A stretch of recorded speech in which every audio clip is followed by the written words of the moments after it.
I don't feel blameless in all of this. A lot of bad things happened to good people, all because of a series of events that I'm at the center of.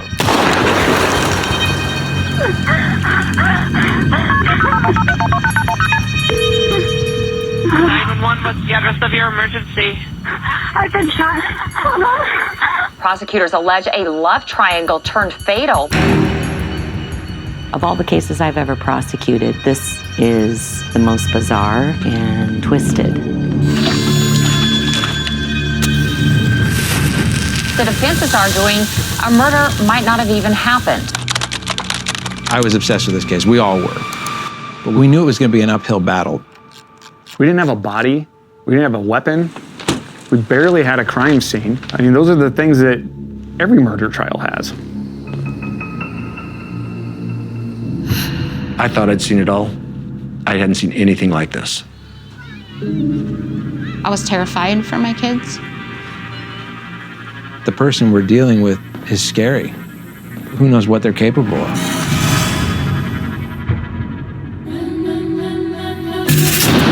The one word that comes to mind is monster.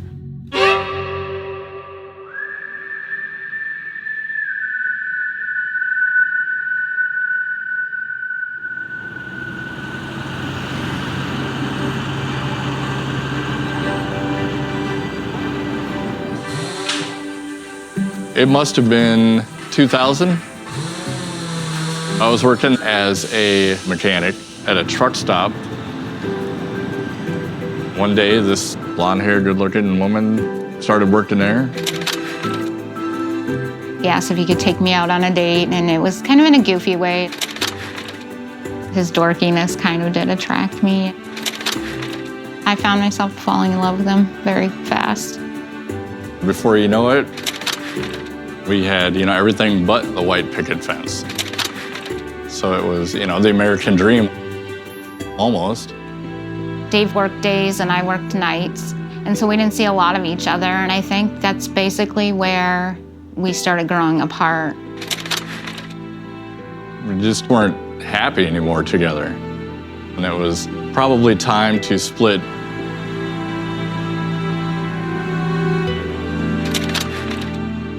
I decided that I was ready to come home, and I was bringing the kids with me.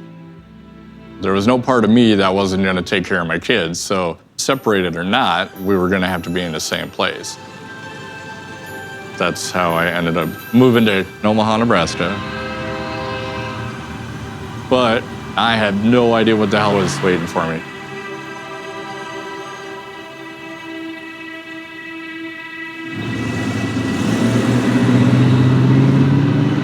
I was starting over as a single person. It's a little bit lonely in a new place where you don't know anybody. So I got a job in the automotive industry, turn and wrench, because that's what I do. I got a little one-bedroom apartment. That was pretty nice. I was wild and free at 35, and I was determined to enjoy it.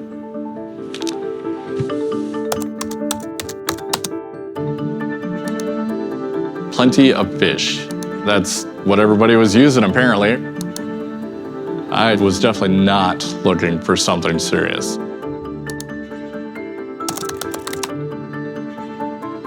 So I'm pretty excited at this point.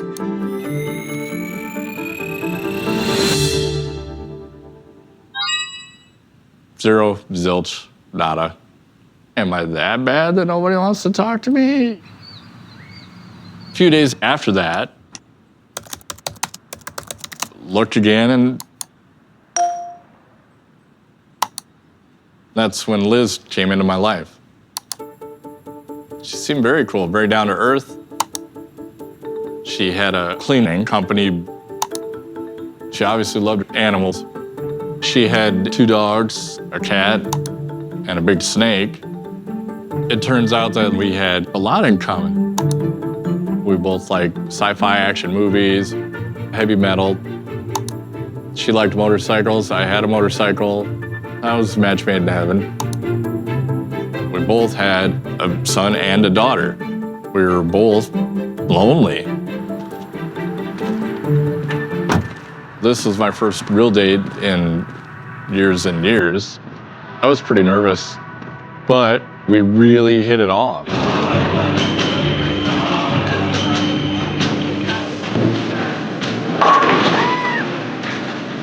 She was very smiley, energetic, full of life. We would go downtown and hit the bars.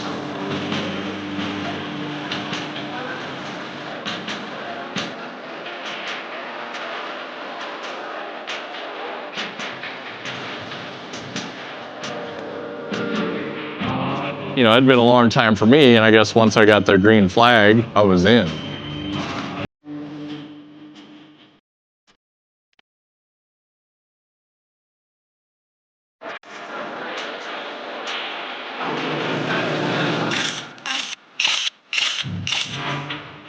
It was exactly the right mix. You know, I still had my personal space, but there was someone around when I wanted to chat or hang out. It was, I would say, just what I needed at that time in my life. It's bound to get you someday. As early as our first date, I had made it clear to Liz that I was absolutely not going to be tied down. Then one day, Carrie Farver came into my life.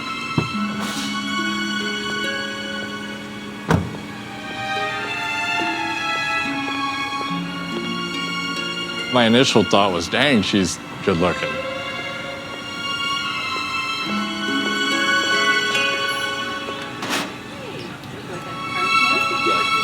We just smiled at each other.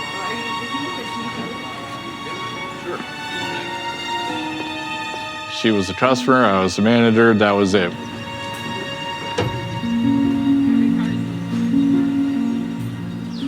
For all I knew, I'd never see her again.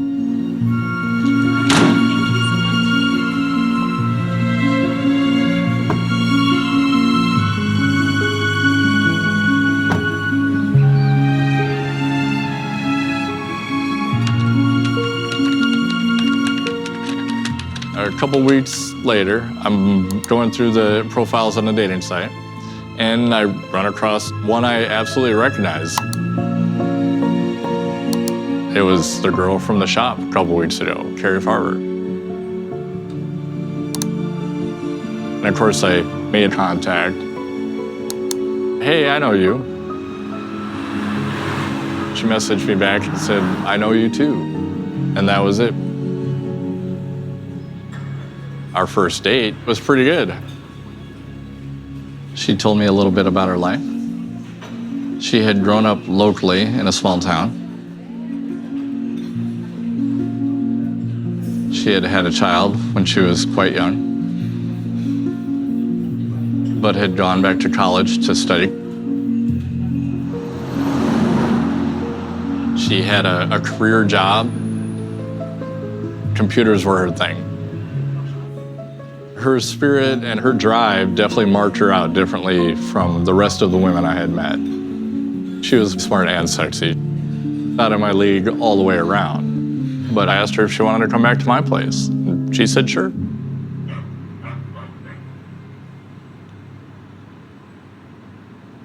We haven't even taken our coats off.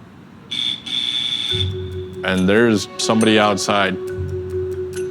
It's Liz. She's like, I need to get something out of your apartment. This is going to be very difficult.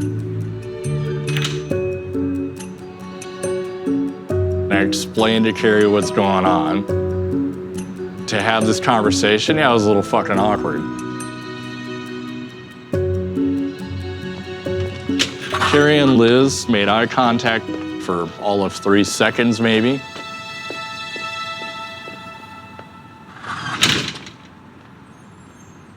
After Liz left the apartment, I gave Carrie a call, and she said, look, I'm halfway home. Why don't you just come over to my place? She lived in Macedonia, which is a tiny town over the border in Iowa. When I get there, She says, look, we're not boyfriend, girlfriend, we're not monogamous, we're not getting married, this is just fun. And I was like, oh my God, what the hell? Yes, I'm in.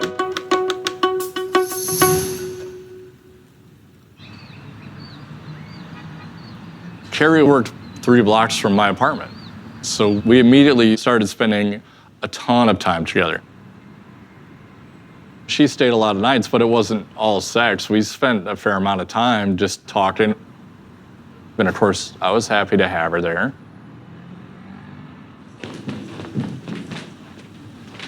And then one morning, I got up at 6 to go to work. I gave her a little kiss. I'm out the door.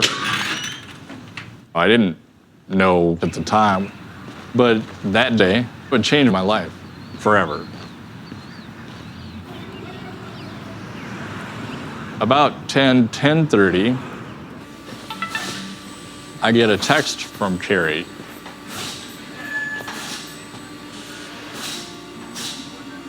I'm thinking, I've been seeing you for 2 weeks. Yes, it's been hot and heavy. It's also been 2 weeks.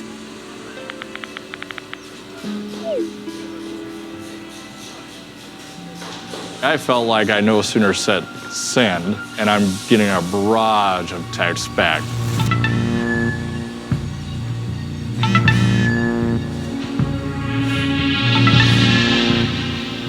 It was a total shock. We were involved, but we weren't trying to get that involved. At this point, I'm thinking, no matter how well you hit it off with somebody, you don't really know who they are. I went home at lunch. There was no sign of Carrie. Her bags were gone. Her toothbrush was gone. She was gone. I felt kind of sad that it didn't work out, but I tried to get on with my life like nothing happened.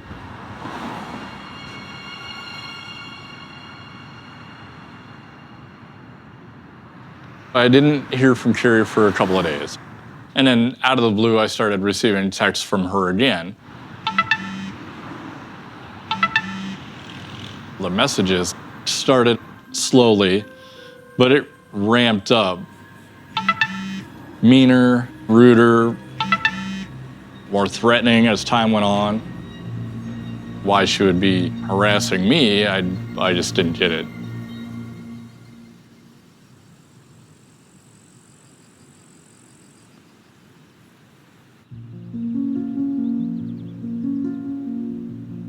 At that time, Carrie was very much her own person. She'd let you know her opinion.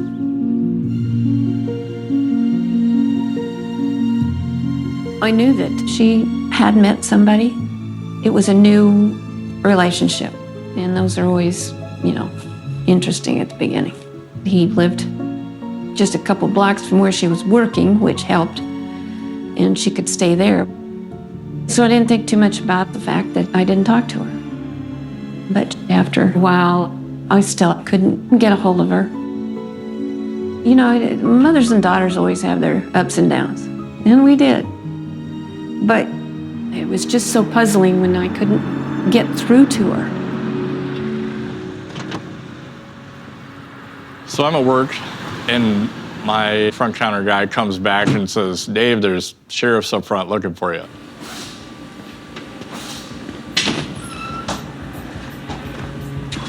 How you doing, guys? What could I have possibly done that the sheriffs are looking for me? I don't know what's going on here, but it's not funny. The first thing they asked is, do you know Carrie Farber? And of course I did.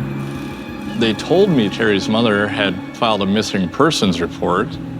I'm on the hot seat now. They're looking at me like, why don't you know where she's at? You're her boyfriend. So I pulled my phone out and I showed them all these nasty messages I've been getting from her. After that, their whole demeanor changed. The sheriffs implied that here's a bad breakup, something they see all the time. It's not a big deal, and it should stop pretty shortly. Nobody stays around that long harassing people.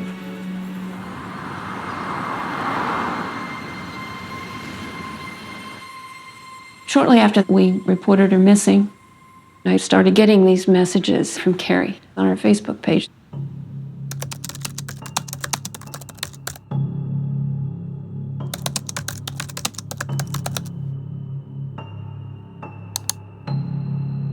She texted me on Mother's Day and said, "Happy Mother's Day." But it got to the point where I was giving 1 to 2 word messages that just got steadily nastier and nastier.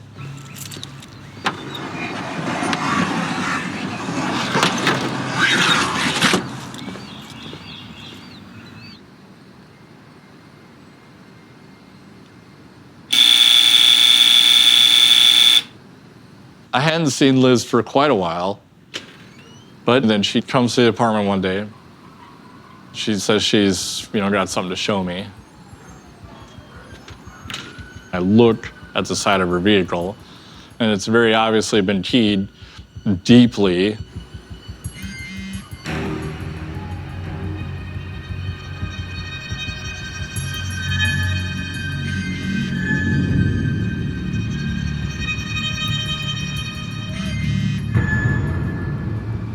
It turns out that Liz is being harassed by Carrie in the same ways as I was, by text and email. Carrie was clearly jealous of Liz.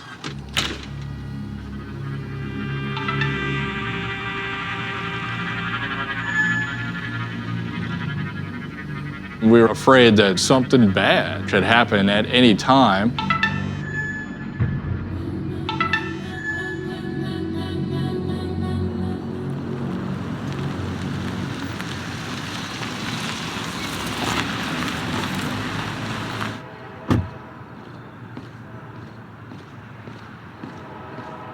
I was an officer with the Omaha Police Department for 22 and a half years.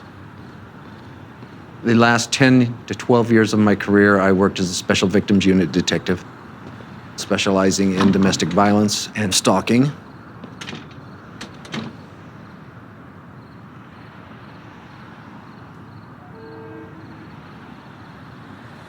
Dave Krupa came to see me at the end of 2012. The case was something we see often. It was very routine. We were dealing with some kind of jealous ex-girlfriend, possibly at the initial phases of stalking. The implication when you look through all the different text messages and emails was, if I can't have you, nobody will. But this turned out to be one of the strangest, most unpredictable cases I'd ever worked.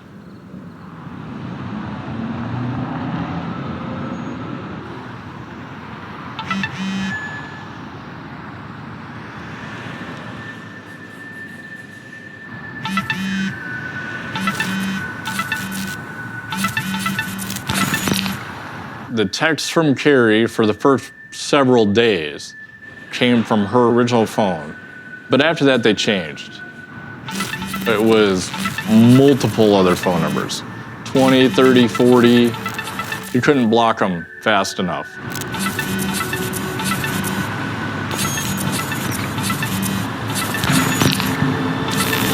I could tell they were all Carrie because the verbiage was all the same.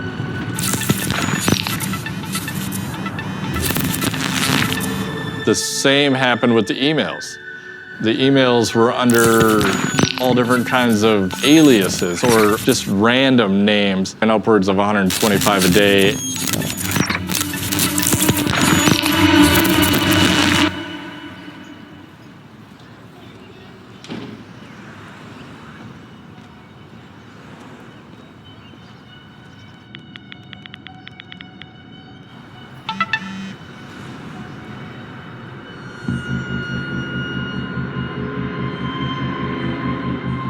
Dave had made a report of Carrie messaging him with particular details of customers he was talking to, standing right outside of his workplace.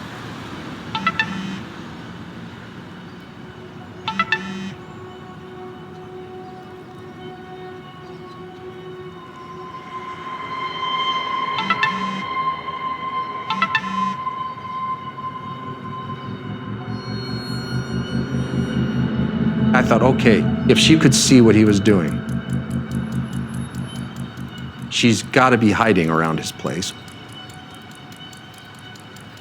So I scanned the area for every place where someone could see what he was doing.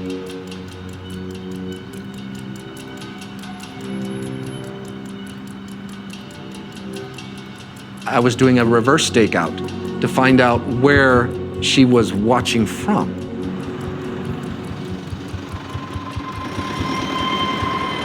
I took Carrie's picture, knocked doors.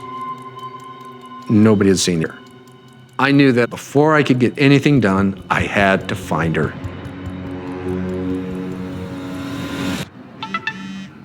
What happened next was a total shock. Carrie told me she was living a couple buildings away from me in the same apartment complex.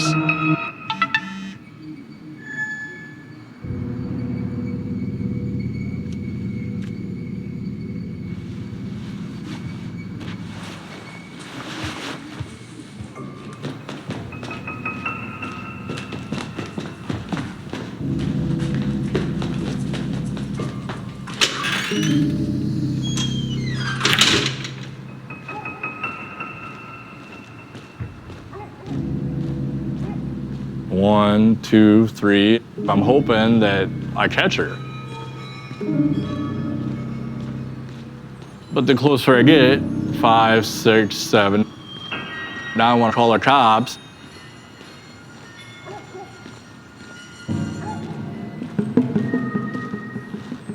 I'm working myself up into a frenzy. I don't want to call the cops. I want to hurt her bad.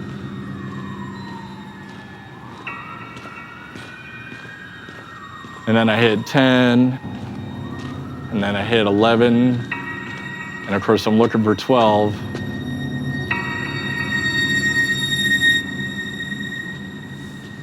And there's no 12. Doesn't exist.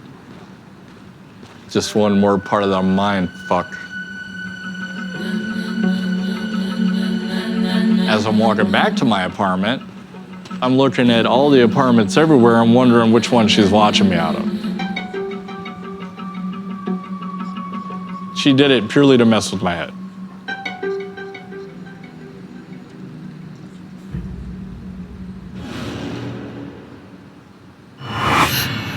But then things only got worse.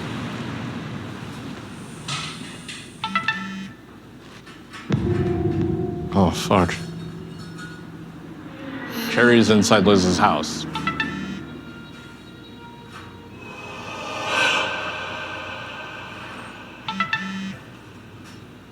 I mean, seriously, what the hell? This is definitely a big escalation.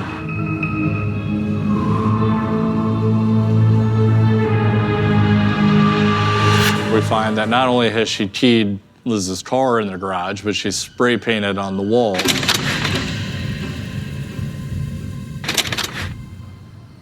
The cops were called and a police report was filed. But I can tell how much stress this is putting on Liz and her kids. I felt like Liz was being harassed because I dated this woman who's now making her life hell too.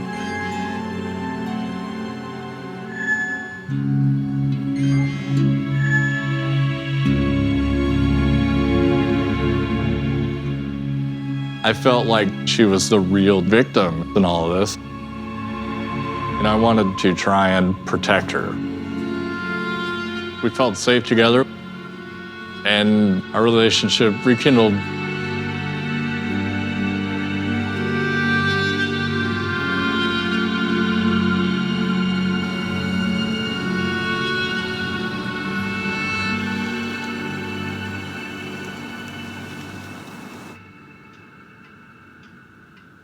Dave and I were still pretty close.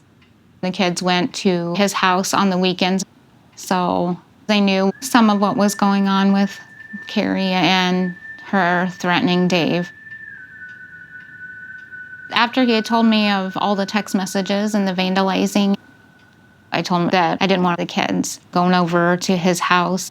If he wanted to see them, he had to come to my house. It made me very nervous.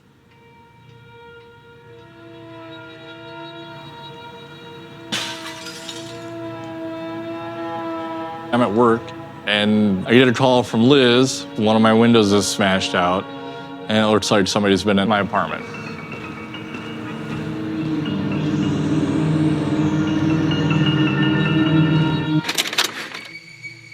Over top of the bed in red lipstick, it was written, "Go away, whore." On the bed was some clothes that belonged to Liz. They had been stabbed and slashed with a knife. Like murder style. I don't know how much more of a direct physical violent threat there could be. In my mind, I'm thinking, what if Liz was there when Carrie broke in? Would Liz have actually gotten stabbed? This is a real threat. This isn't bullshit.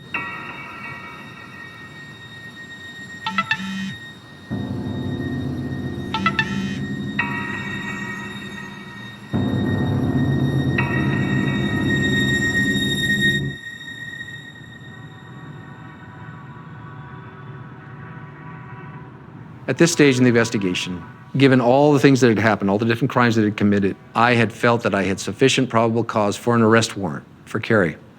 Unfortunately, this is all I can do right now because I can't find her. In a stalking case, that's not unusual. But the longer you investigate these types of cases, the more you see the effect it has on your victims.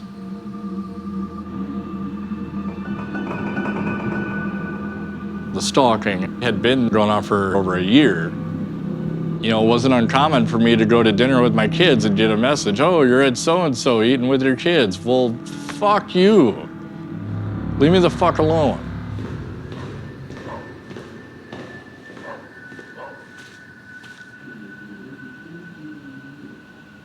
Slowly, your normal kind of devolves into abnormal.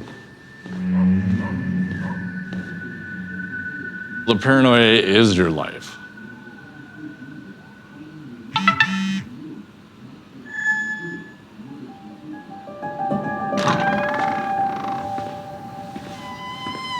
You're thinking about all the what ifs all the time.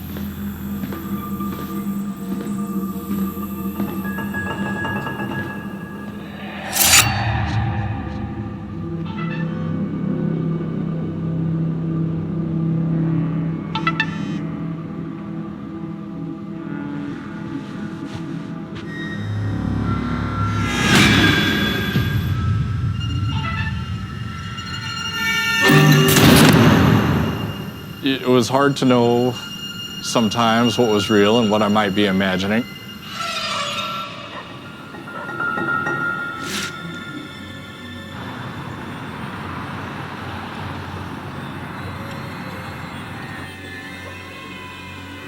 As the months went on, I ended up spending more and more time at the bar.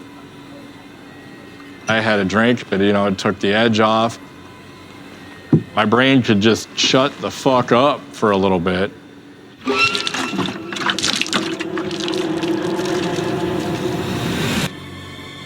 I was on the road to having a mental breakdown.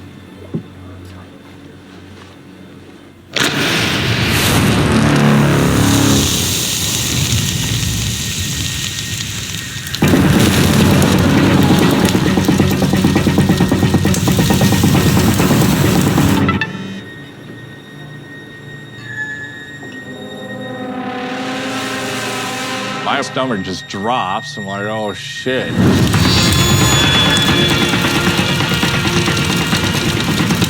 Carrie set Liz's fucking house on fire.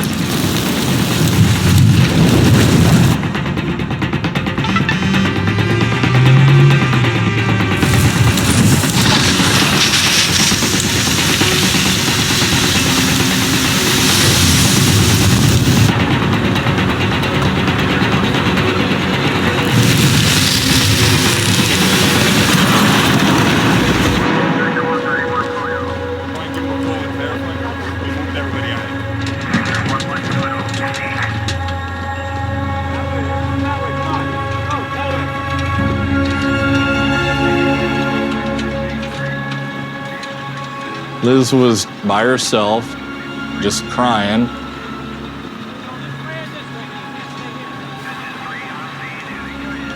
Fortunately, Liz's kids weren't in the house, but all of her pets died.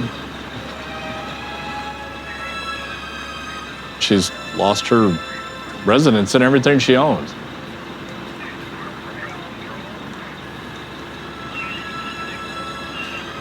I'm thinking, this is now a complete different investigation. I contacted the fire investigator. We met at the scene, walked through the house.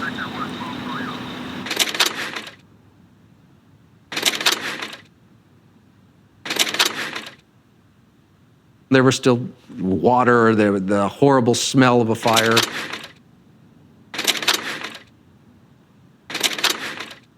The red flags are just going up all around me. And I'm thinking, this could get to the point where someone gets seriously injured, murdered. And in the back of my head, I'm thinking, I've got to catch this person.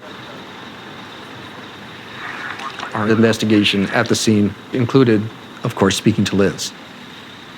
The interview was recorded on tape. I understand there's been some problems going on. All right, why don't you tell me about that? The guy that I'm seeing, he has a girlfriend that he dated for 2 weeks, and she's been stalking me since November. Do you know her name? It's Carrie.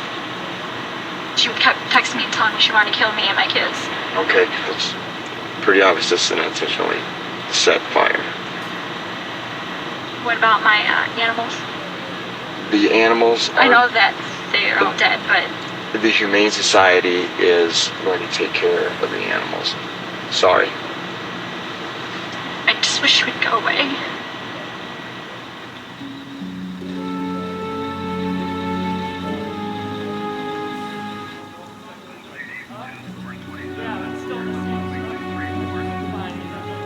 After the fire, Liz took what little she could scavenge from the house and moved. She didn't tell me where.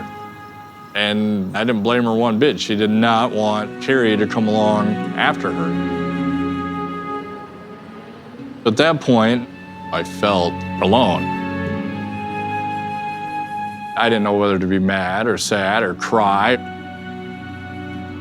I had lost my partner, or the one person who understood what I was going through. I felt like the only thing I could do was also pack up and move. I changed phones and got a new job. I wanted to rebuild my life away from Carrie.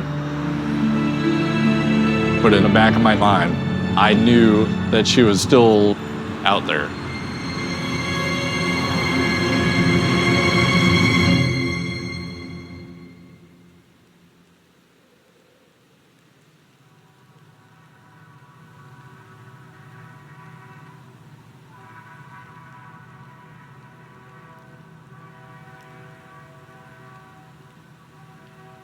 Pottawatomie County Sheriff's Office is a small agency. So 2 years earlier, I had heard that there's another couple detectives looking into somebody named Carrie Farver as a missing person. I'd heard that she was a single mom that kind of just vanished. Nobody had physically seen her, but she was still communicating via emails and text messages. At the same time, detectives from Omaha Police Department had been investigating arson and harassment and vandalism. But after a long time, the case had kind of gone cold for the investigators. They were looking into it.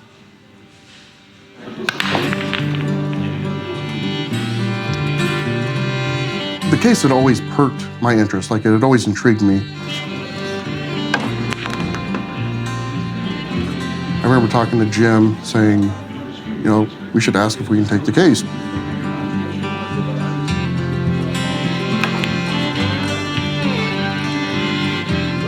Me and Ryan were best friends. That was a good shot there, Ryan. Jim's the most metro cowboy I've ever met. I don't think he's ever ridden a horse, but he pulls off the look. Ryan is more of a shoot from the hip kind of guy. Never mind. I'm a little bit more organized. Our skills and abilities really complement each other. And so Avis and I went to our boss and asked if we could take over the Carrie Farver case, and he gave us the go-ahead.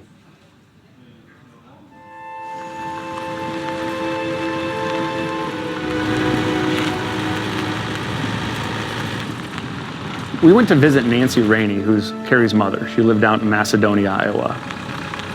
And she told us how this whole case got started. It had been several years since we'd talked to an investigator face to face. And I was skeptical. I probably was a little short with him when he came in because I didn't have much faith in him. Now, what day was the last time you guys saw her? We haven't seen her since the 11th of November 2012. So, a couple years ago. Shortly after she left, I started getting messages saying, I've taken a job in Kansas and I'm going to be making $100,000 a year. And Max, her son, had to stay with us. I'm curious about how she was before she left, what was going on, if she mentioned anything. She was tired because she'd been working a lot. Granted, there's probably some things she didn't tell me, but which I had some things that I didn't tell my mother. But she'd always call home. I couldn't make sense of it. And that's when we reported her missing. If she's just decided she doesn't want to be around here anymore, that's her decision. But I'd like to know if she's okay, if she's sick, if she's hurt.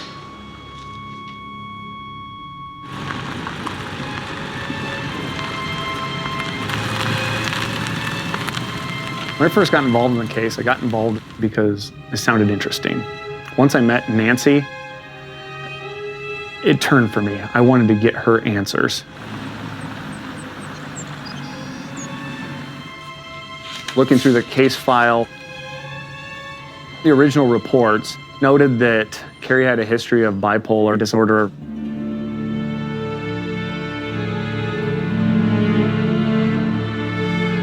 Yeah, she had depression problems. I presumed she would have taken medication with her, but she hadn't. If Carrie wasn't taking her medication, it might suggest her change in personality to start the harassment, the messaging, the stalking, all of that. The original investigators came to the conclusion that her vanishing was a symptom of a mental health crisis. I had hope that she'd be back.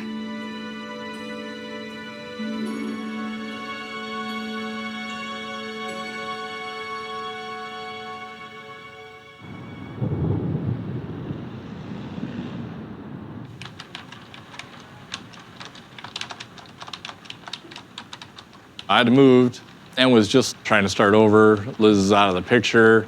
So, of course, I want to try to date again.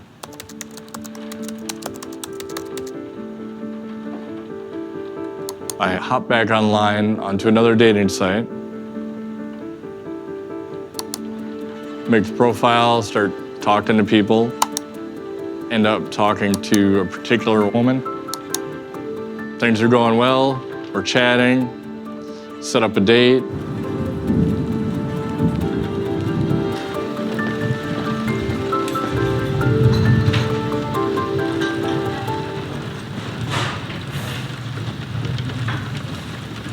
I've been there an hour. Waiter comes over, says being stood up or whatever. And I'm like, looks like it.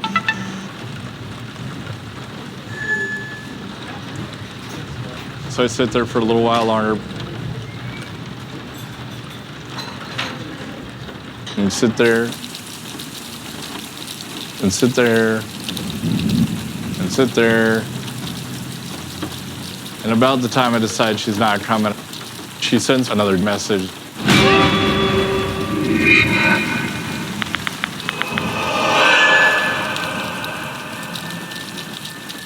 I had fucked up and let Carrie back into my life.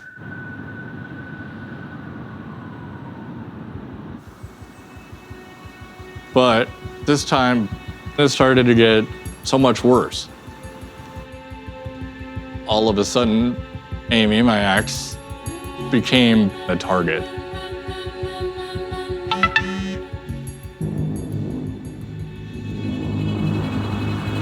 I started getting messages from Carrie telling me I needed to stay away from Dave.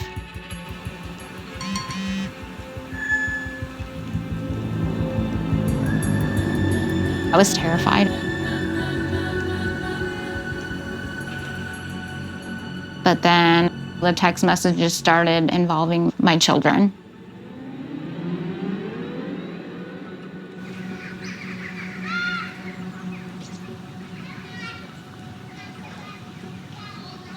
One weekend, me and the kids went to the park to play for a while.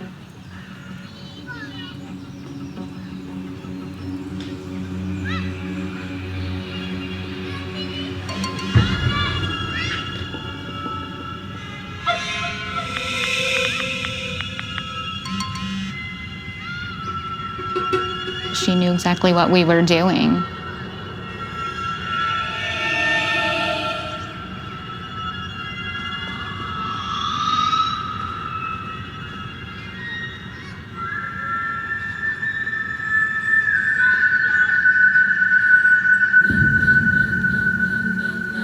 I was thinking, is this lady following me all the time? One night, I got a text message from Carrie saying she was going to slit my kids' throats in their sleep. I found my son sleeping on the couch with a baseball bat. I woke him up to tell him to go into his own room, and when I asked him why he was sleeping on the couch, he said that he was going to protect us. It was heartbreaking. No kid should have to feel that way. I'm looking for a handgun. Are you looking for something that is a target? I did feel that it was only a matter of time until somebody gets hurt for real. There was a need to protect my family. So my father got me a pistol. It was a Smith & Wesson 9mm, automatic.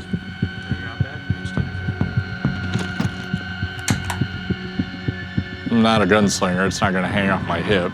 So it was up in the top of the closet in the bedroom, well out of reach of my children, but I could reach up there and grab the pistol if I felt like I needed to. I didn't want to have to use it.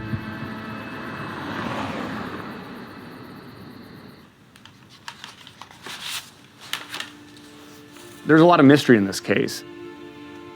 But the biggest thing that stuck out to us is that Carrie had not physically been seen or heard from for 2 years at this point. The emails and the messages and the social media alone were not proof that Carrie Farver was alive. In those messages, Carrie said she was quitting her job, moving to Kansas, and just needed some space. But when we looked at the original investigators' photographs of Carrie's home, we found that her closet was still full of clothes. All of her belongings were still in that house. It was just like she was coming back tomorrow. She was coming back this afternoon. Nothing was changed. The bed was made. The coat was still hanging on a chair. Nothing there suggested that she had packed up and moved to a different city. We got Carrie's bank records, and what we saw then were 2 transactions that had happened just a couple days after she went missing. And after that, there's nothing. And of course, it's hard to exist without money.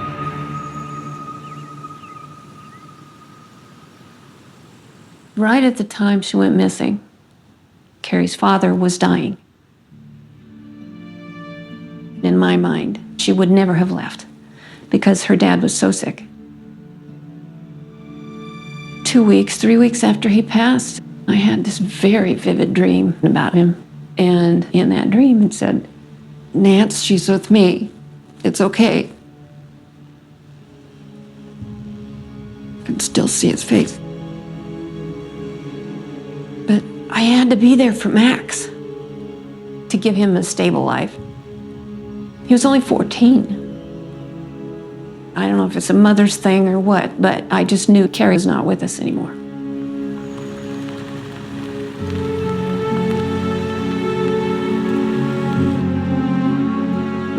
When Jim came out to talk to us again, I said, I don't think she left on her own. And he looked at me and said, I don't think she left either on her own. And I hugged him and I cried because nobody with authority had ever told me that. If Carrie wasn't alive, this case takes a big turn.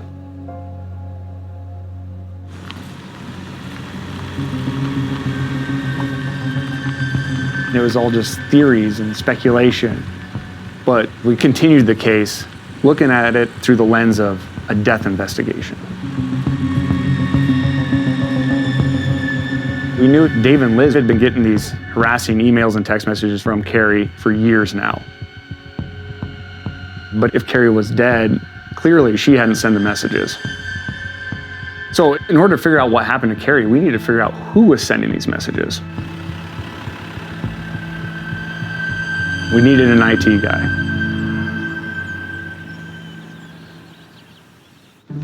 Give me just a second.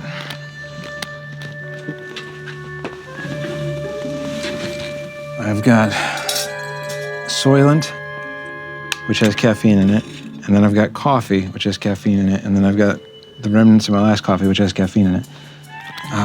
Tony Cavo worked for our IT department, and he was also a volunteer for our sheriff's office as a deputy. Soylent. It's what nerds drink instead of eating. For the most part, I just drink 2 or 3 of these a day and then eat some hummus. As a reserve deputy, Tony was paid $1 a year to help with digital forensics investigations. I don't know if it's clear, but I'm also apparently on the spectrum. That does make sense when you see that I eat and drink the same thing every day. I think it actually helps with the investigations and all that.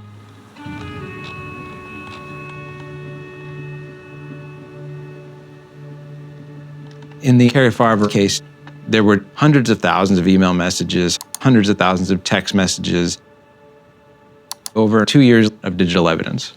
If we could figure out where the messages are coming from, we may be able to find out what happened to Carrie. Every computer on the internet has an IP address.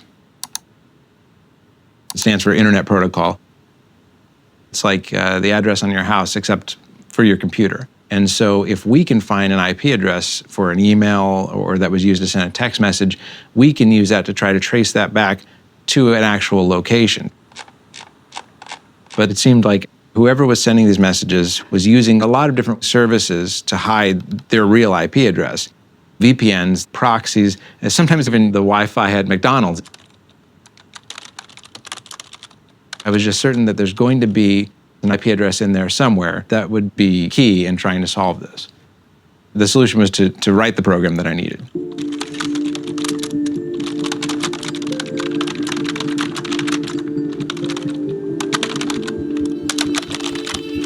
I called it DEX.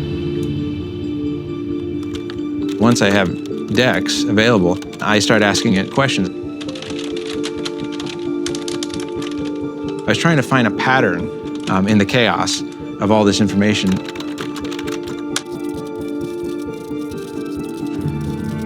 We had millions of IP addresses. I asked it, how many of those are unique?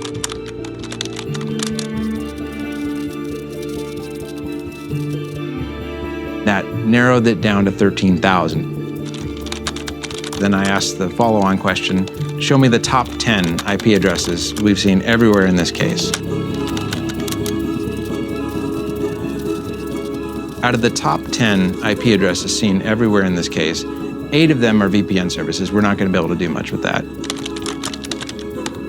But the very top one, the one that we see the most, that IP address was 174.71.6.113.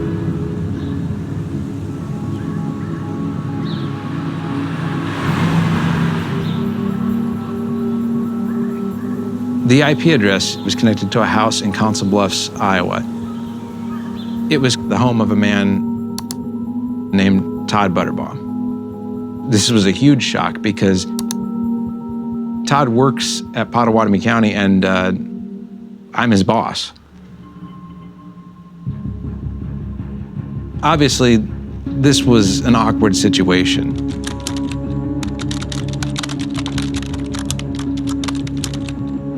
The first step was to hide where our case file was, because as an IT person, he would have access to all these files. At that point, we had to present him with a search warrant to search his house. We're suspicious of Todd. He's an IT computer guy, and this case is hugely digital. But we also asked if anyone else had been living there with him using his Wi-Fi. He told us that he had a on-again, off-again girlfriend. And that girlfriend had been living at Todd's ever since her house was burned down.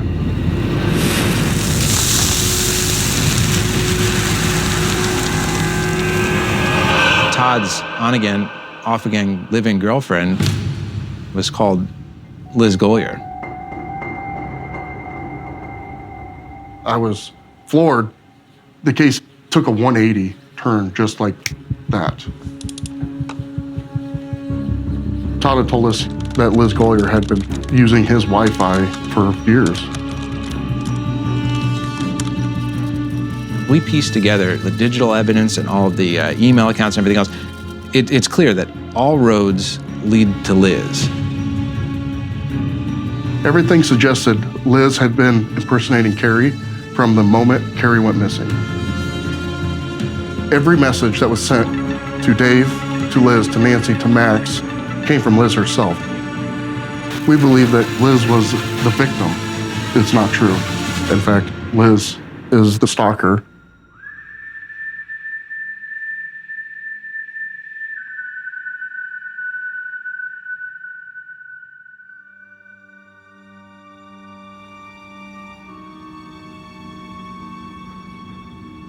The sheriffs came and told me Liz was the one behind all of it.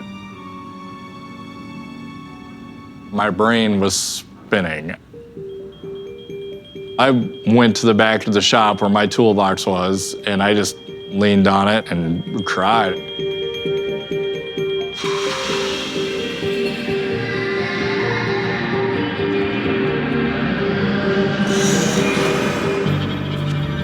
I'm trying to go through the pieces of the puzzle and put them together.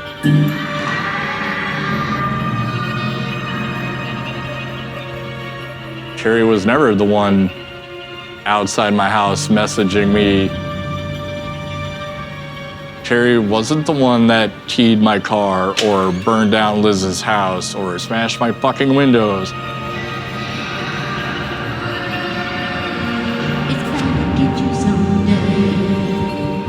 It was Liz stalking me this whole time. I mean, it was such a mind fuck. It didn't take me long checking the boxes in my head to come to the conclusion that Carrie was probably dead. And that's tough to swallow. That's beyond tough.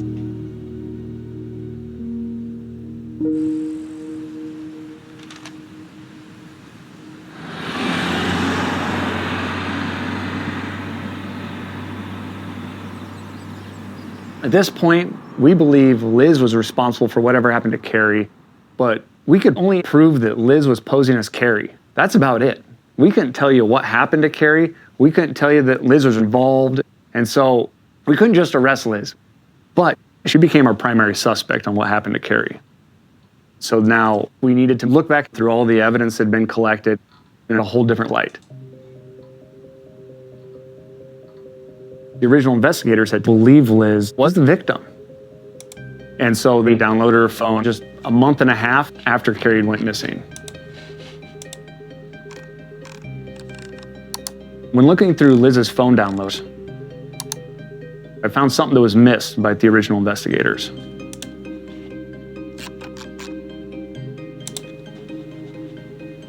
There was a picture of Carrie's vehicle taken on Christmas Eve of 2012.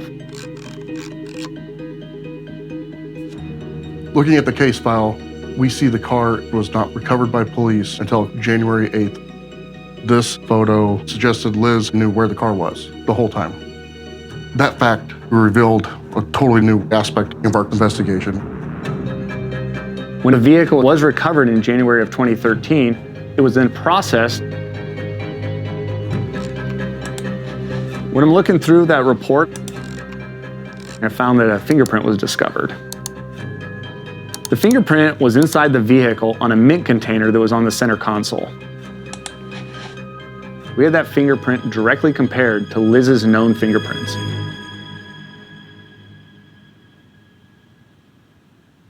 It's a match. That's Liz's print on the mint container.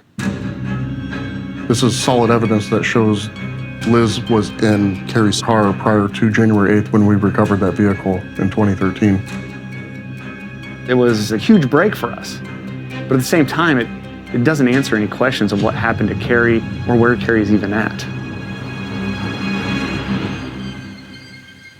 At this point, the stakes were high because we just didn't know what Liz was capable of.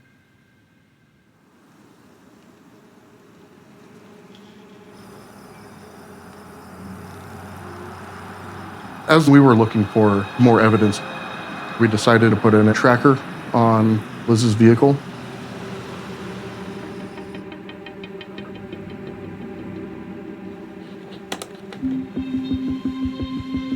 We were monitoring her GPS location at all times.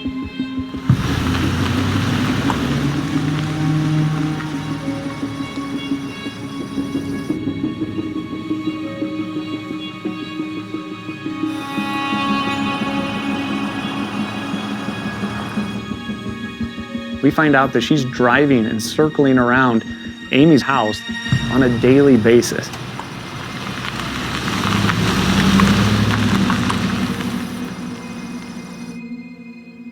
So at this point, we're becoming very concerned about Amy's safety.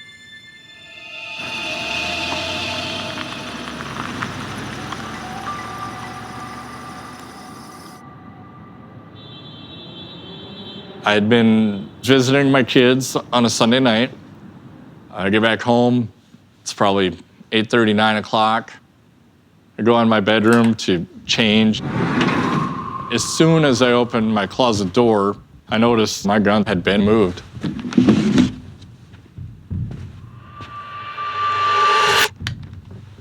The gun's gone. It is not there. My stomach drops. I'm like, oh, fuck.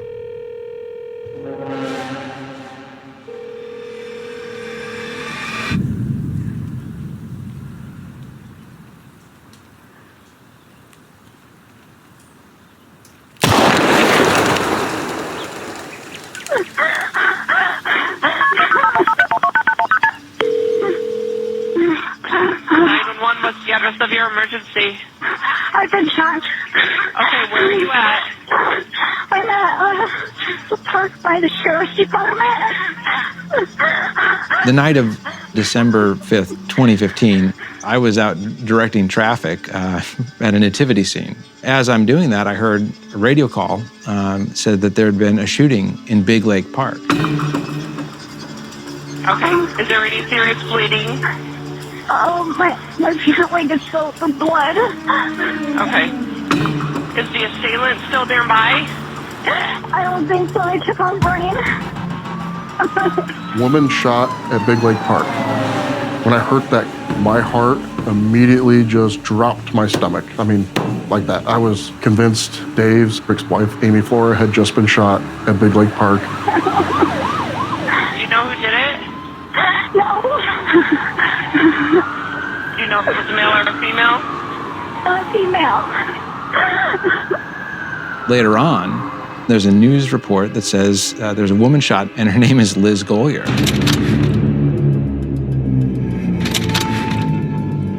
The question that's running through our heads is,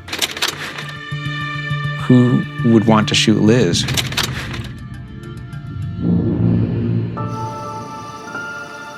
Shock and concern tonight surrounding a shooting in a local park. So far, police can't find the woman who shot another woman in the leg. The circumstances appear strange. All I heard was, "Open up, please." I opened the door and there were 2 officers with guns drawn. I was freaked out. I felt like, what is gonna happen to my kids? I'm going to jail.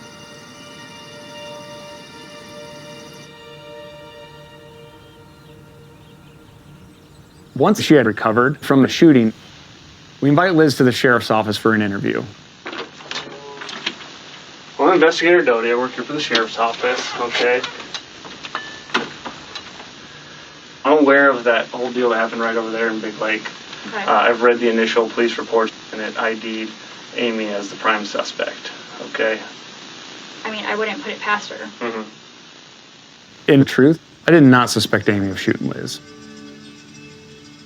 It sounded crazy, but we suspected Liz did this herself.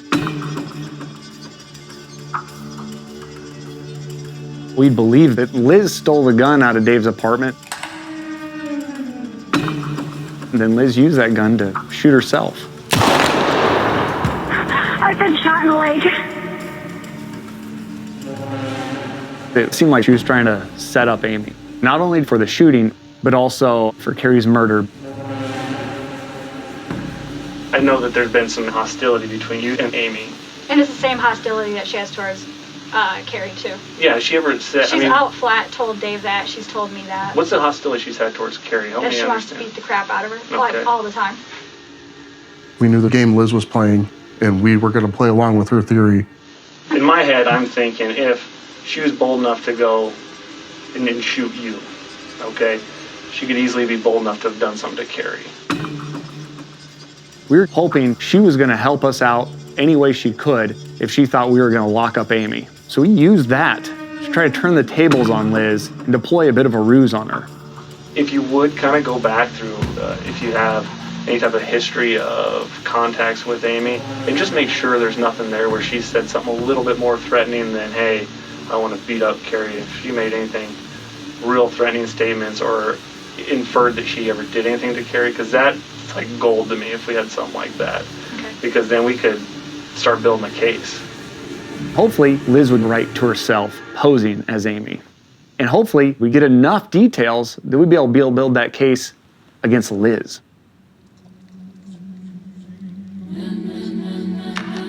Liz thought she was smarter than us, but she was playing checkers, we were playing chess.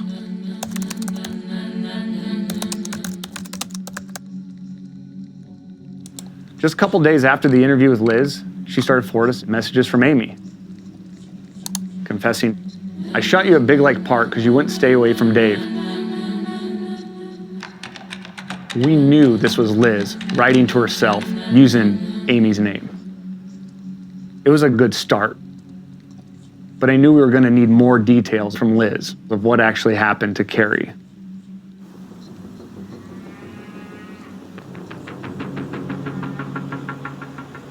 I know the police couldn't just go and arrest Liz because they just didn't have the evidence to convict her. But myself and the kids and Amy, I mean, we're under threat, not knowing what, if anything, may come or what kind of craziness might happen.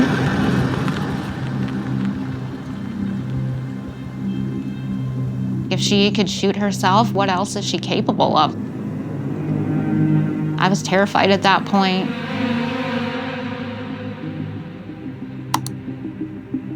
There was concern about Amy and her children, so I developed a plan.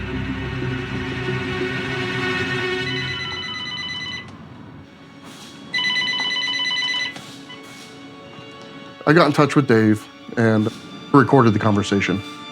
Just speaking father to father, man to man, I would do whatever I could to be around my kids as much as possible.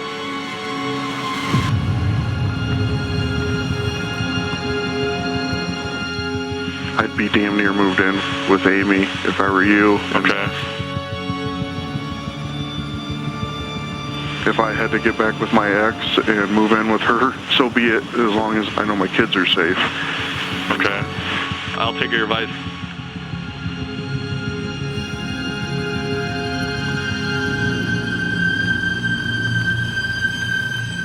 Did my plan have an ulterior motive to it? Yes.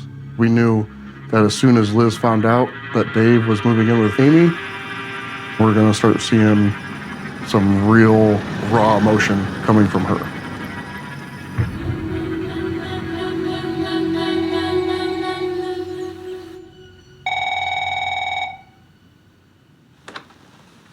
This is Investigator Doty? Yeah, Who am I speaking to here? Liz. Liz, what's going on? She's still not arrested. She gets to shoot somebody, and then she gets to kill another person, and then she gets to move in with Dave, and she gets to be free. And you guys aren't arresting her. There's only so much I can do if Amy's not talking to us. You still there? Yeah. If she does let you know some more specifics, that's the kind of stuff that makes a case. Okay. All right. Bye. That phone call with Jim was the tipping point. The plan was actually working.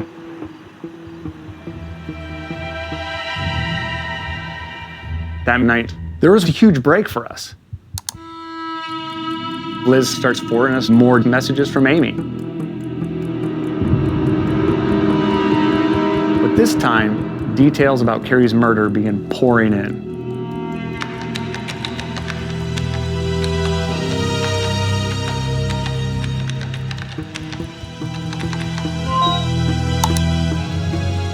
The emails seemed like a description from the killer of what happened.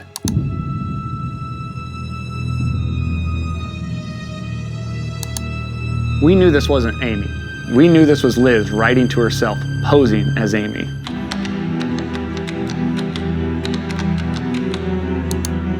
The emails described how she parked in an abandoned lot and covered Carrie with a tarp and burned her.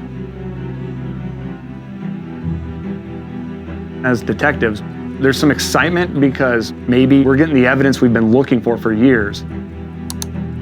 But at the same time, what they're describing is such a horrible thing.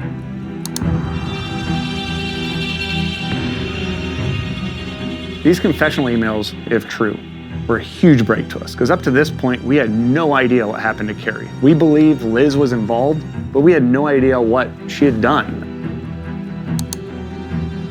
Reading all these emails, the common theme was it was a stabbing that occurred in Carrie's car. And that led us back to the vehicle again. But this time, we were looking for traces of blood.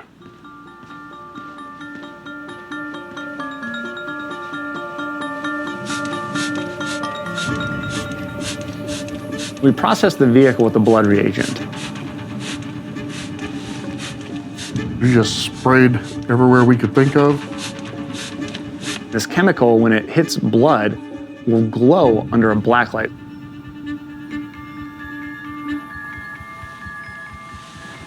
The black light was taken over the front seat, the passenger seat, throughout the back seats, back hatch area.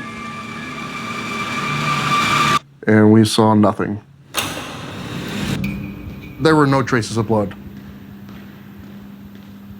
But it was Carrie's vehicle. There's a good chance maybe she was driving when she was stabbed.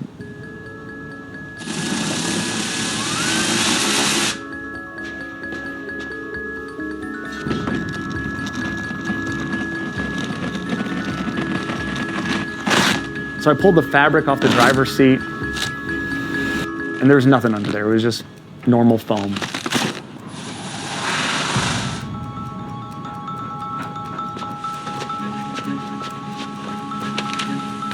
If I moved to the passenger seat, I pulled the fabric off of that.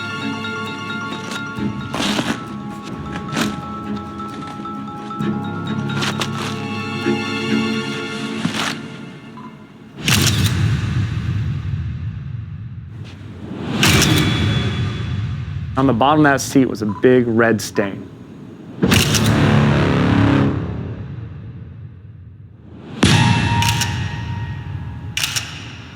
I think we found our crime scene.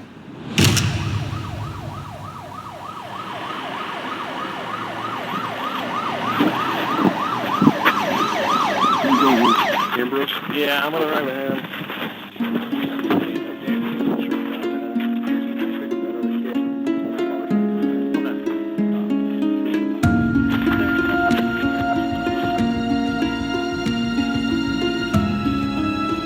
Investigator Avis called me. Said, we just want to let you know she's been arrested.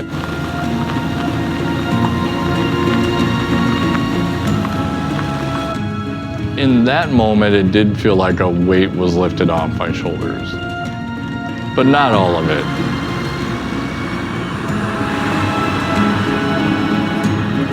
You can't wind up slowly over 4 years and then just turn it off. It's not the way it works.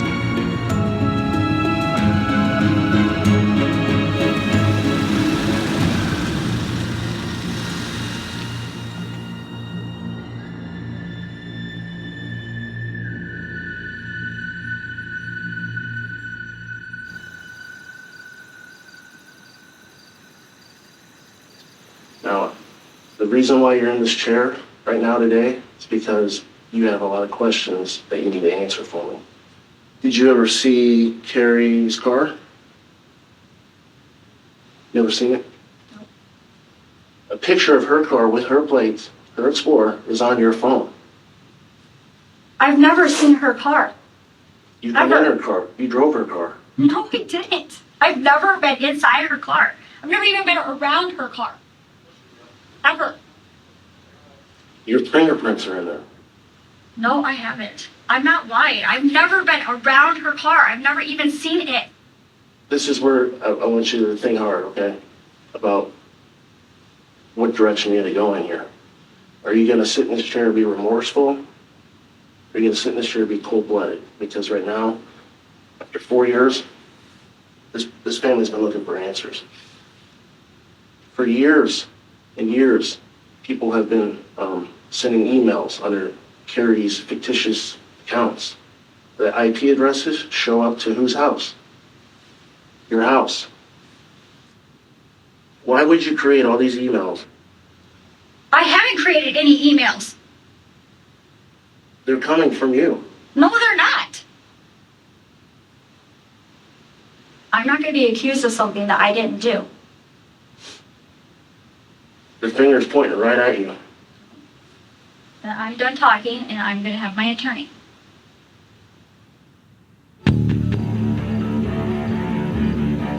Just into our newsroom tonight, word of an arrest. Go, you're charged with first-degree murder and is being held at the Potawatomi County Jail.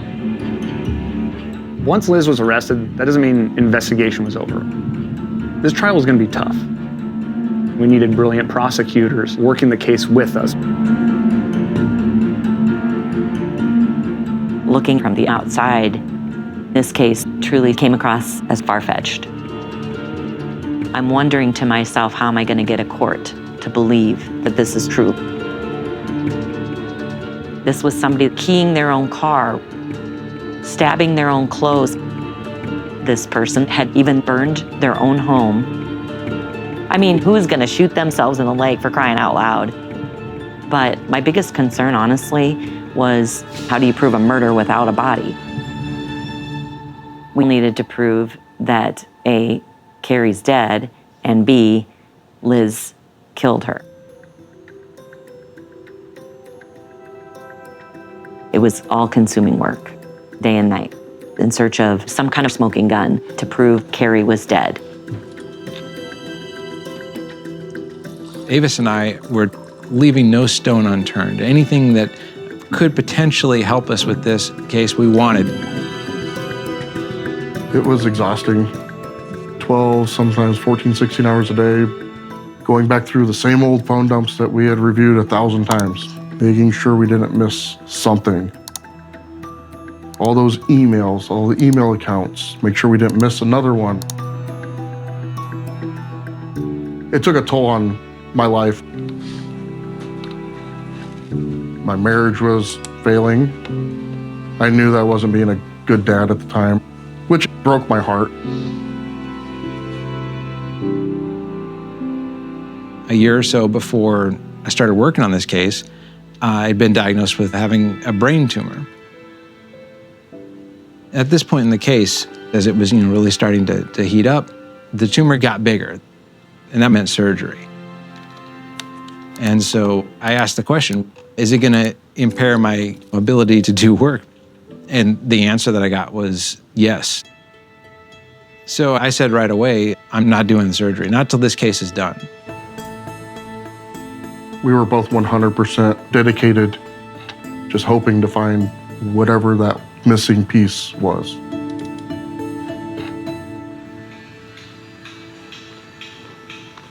We were going back to everyone, asking them, is there anything else that you haven't told us? We interviewed Dave for what had to have been, 13th, 14th, umpteenth time. They turned around to leave, but they kind of stopped, and Kava turned around and said, just really offhandedly. Just one more thing. Do you have any electronics from around November, December of 2012 that we could take a look at? Is there anything you haven't given us? I went to my storage unit and did a little digging around. And I found this old tablet, and it was buried, and it was dusty, and it was dead as a doornail. There's nothing interesting about it, but it does have a memory card. It has this micro SD card inserted into it.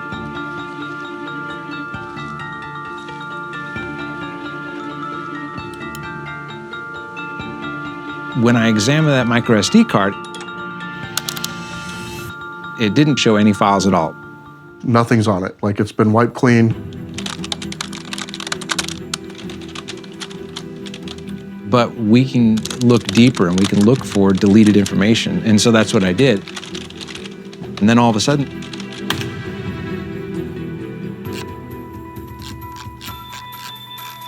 I found about 11,000 thumbnail-sized photographs on there. As I started to look through these images, I see that there are a lot of selfies of Liz in here. A selfie of Liz. Another selfie of Liz. Another one. My heart rate starts to go up. From the dates on these photos, we're realizing this is the SD card from Liz's phone back when Carrie went missing. This is huge.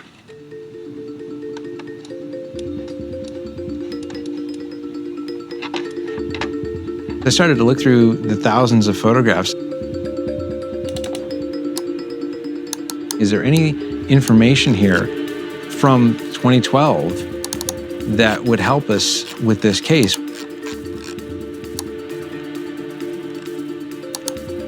Among the thousands of photos, there was one that caught my eye.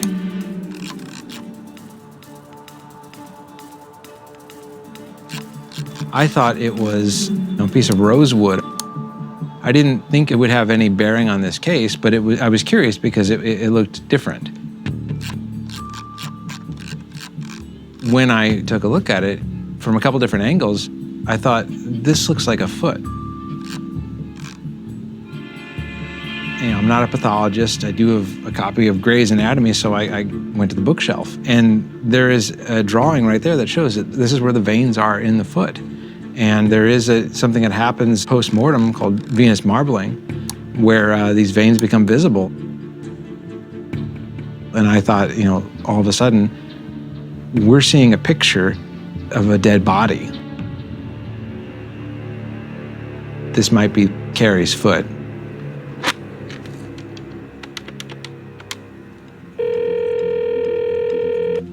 It was President's Day weekend when I got a phone call. You really had to squint to see. But there was hope that we now had more evidence going into the trial. We also felt that we had a way of proving that it was Carrie's foot because it had a tattoo on it. We got a hold of Nancy and we had to ask, did Carrie have this tattoo? And the answer was yes. Carrie had the tattoo on her foot. It was the Chinese symbol for mother.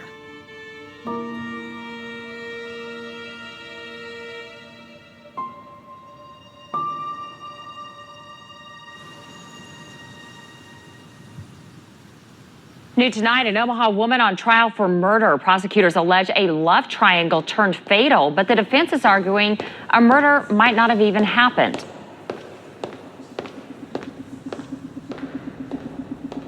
The first day of court, I went in a little nervous. This was never going to be the slam dunk case because we had to prove not only was Carrie dead, but the way she was killed, the manner, the premeditation, those were going to be some big challenges.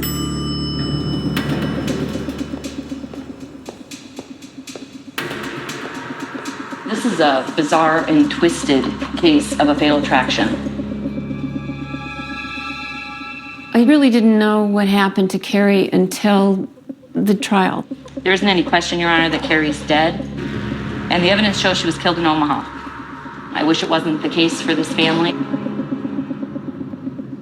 Having to hear that Carrie had been stabbed, for one thing, would just... it's your child. You just don't... That's not something that you ever... guess it's a nightmare. These are trophy pictures. They memorialize the heinous acts as if it were some kind of an accomplishment. Of course, they tried to warn me what was coming, but I don't think you can warn anybody when you found out your daughter's been mutilated and thrown away. Not one person on this earth has seen or heard from her since November 13th, 2012.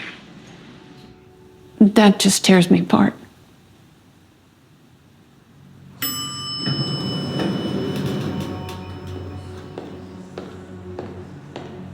The worst time is waiting for the verdict. You don't get much sleep. You go over the evidence. Did you do everything you could?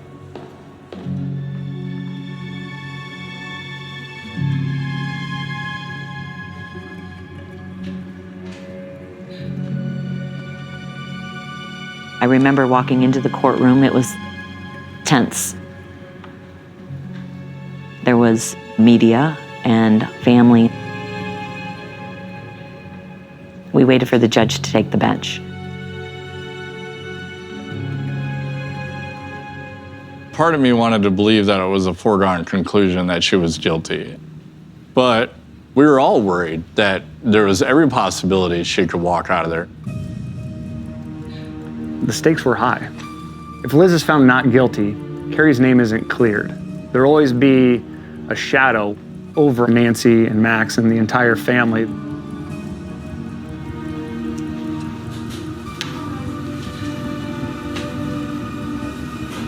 I stood up, I remember, like, my hands were just shaking because I was that nervous. The court finds, after careful consideration of the evidence, the contention by the defense that the state has not met its burden because the body of Carrie Farver has not been recovered. My stomach dropped, everything in me just dropped. The things he's saying sound like it's going to be a not guilty verdict. Has been overcome by the overwhelming amount of evidence presented by the state during this trial. But then the way he was speaking changed. Carrie Farver did not voluntarily disappear and drop off the face of the earth. Very sadly, she was murdered. The court finds beyond a reasonable doubt that the defendant intentionally killed Carrie Farver with deliberate and premeditated malice on or about November 13th, 2012, here in Douglas County, Nebraska.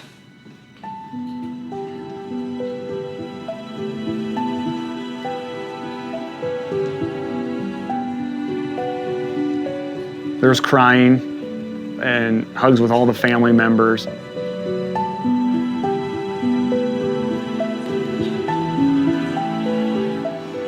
For Nancy and Max, I felt a lot of sadness for them because they'd lost their daughter, their mother, and we could never give that back. The little bit we could give back was restoring Carrie's reputation in that small community. People had the assumption Carrie was going crazy, and that's obviously very hurtful. That cuts pretty deep on the family.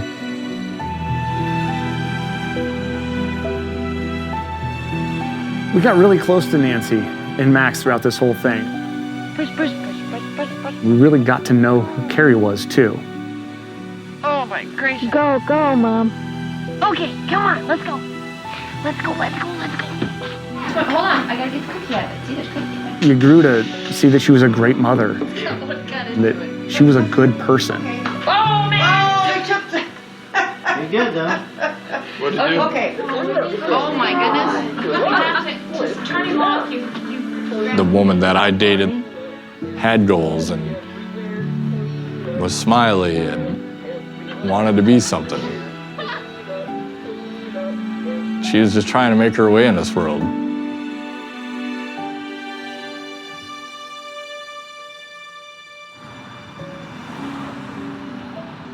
I'm very sorry for what happened. If I hadn't have met Carrie, she wouldn't have met Liz, and this all wouldn't have happened.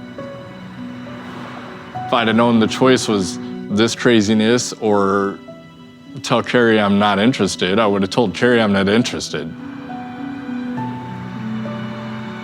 But you don't get that choice, you know.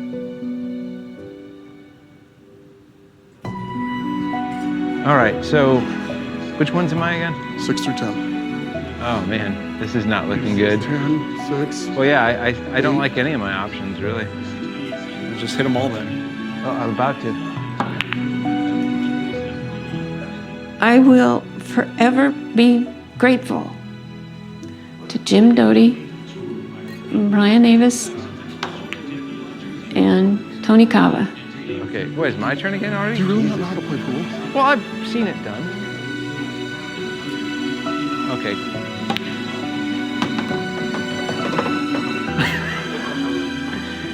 They saved my sanity. And they'll always be my boys. They're fantastic at what they do. And hadn't been for them, I would still be in the dark now.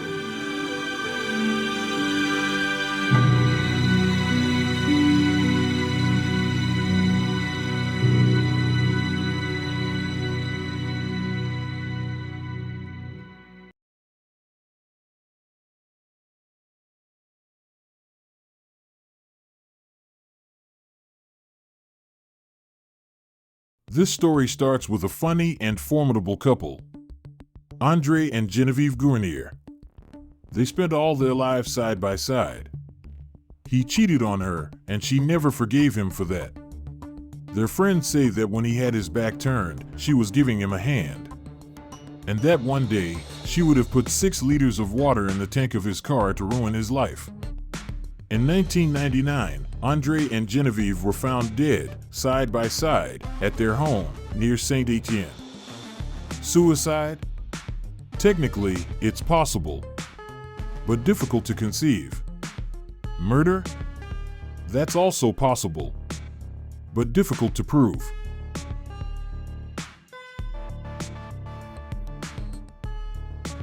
All these events start at Saint-Priest-en-Jarret, a small bourgeois town in the suburbs of Saint Etienne. This is where Andre and Genevieve Gournier live. Andre is 75 years old. He was a business leader. He is now retired. Genevieve is 81 years old. On November 30th, 1999, when the housewife arrives, like every Tuesday morning, the gate is open.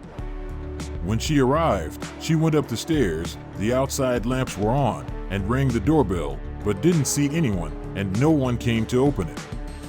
She was really surprised to find these lights on.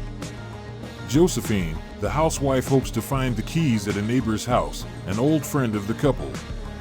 But the neighbor has nothing, and she is worried.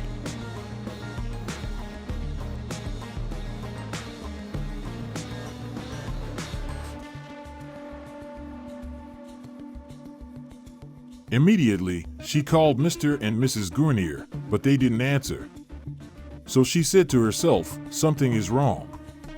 The neighbor calls Jean-Paul, the son of Genevieve and Andre. He lives very close, 500 meters away. But he is at work. His wife, Marie-Caroline, is there. She calls the firemen, and everyone makes an appointment in front of the villa. The firemen are looking for a way in. Everything is closed. A door or a flap would have to be broken. Marie Caroline was really bored to open this door, to break everything. She was afraid that it would be useless and that her mother-in-law would reprimand her and that there would be more explosions.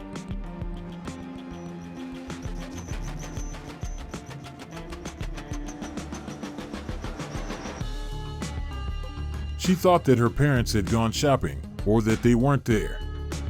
So she said, "Listen, there may be an emergency." Maybe she understood that she had to go home. The firemen blow up the garage lock. They enter the house with the police. On the ground floor, all the lights are on.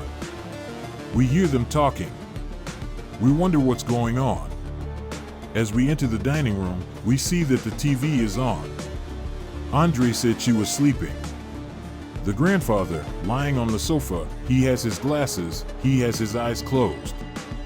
We touch them, they are cold. The firemen have just discovered the body of Genevieve and Andre Gournier. How did they die? Nobody knows at that time. No sign of fracture or theft. No apparent injury. Andre has just a small wound on the skull, already healed by 2 bandages.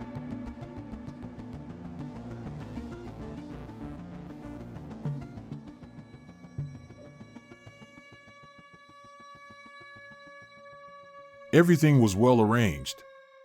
Everything was. There was no disorder, nothing that could suggest that there was a dispute or whatever. That's what was weird. Died of what? We didn't understand. Andre and Genevieve may have committed suicide.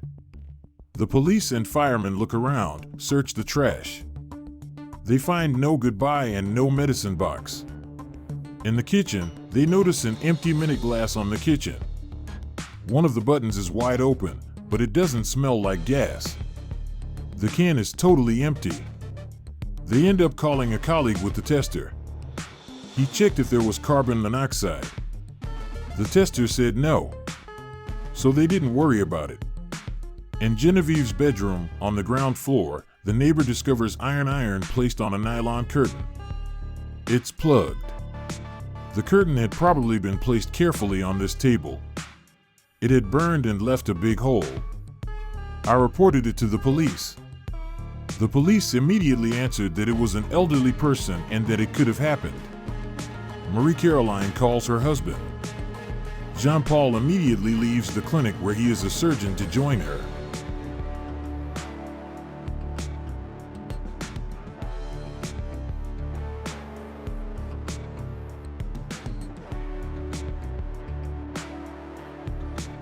Question, Jean-Paul Gournier said, quote, "When I entered the room, I was totally shocked. I saw my 2 dead parents, my father on the couch, my mother on her armchair. Instantly, it was my first thought to go and kiss them. I have the professional character of a surgeon who is able to look death in the face without collapsing, without screaming, without crying, even though they were my parents on the couch. I remember thinking when I went out to the doctor, they died of a respiratory issue because their hands and lips were numb. Spontaneously, I tell them that my parents weren't well the night before. The story really begins on Sunday night at 8 p.m. when my mother calls me and says, 'Jean-Paul, come home. Your father just fell off his bike. He opened his head. Come and see.' We lived 500 meters away, so I came home right away. I found my father very drowsy and my mother in a slightly drunk attitude, but it was people who didn't drink, so it wasn't an alcohol problem. I see my father, I heal my father, who had this wound on the top of his head. I sit him in his armchair and I say to my mother, 'What happened?'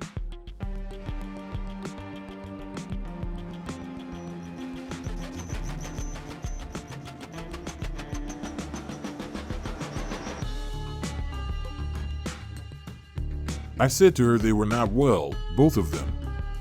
She says, 'We ate mushrooms on Saturday night.' I say, 'I'll call the clinic and I'll have you hospitalized.' My mother absolutely refused any hospitalization. The next morning, before going to work, I call my parents. Apparently, it was much better. I said, "I'll come by tonight to take your blood because your condition wasn't normal."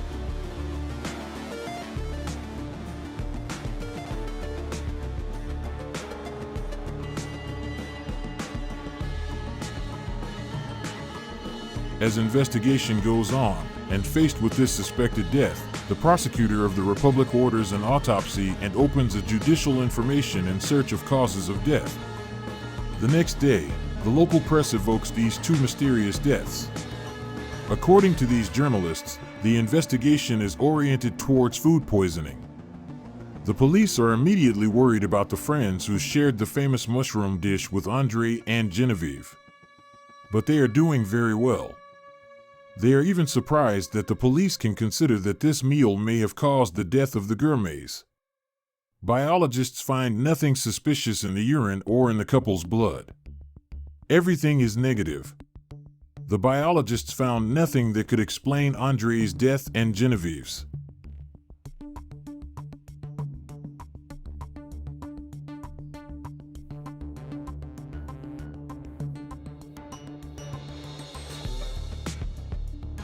No signs of a blow or injury, except for this superficial wound on Andre's skull, and a mark of a prick on Genevieve's arm.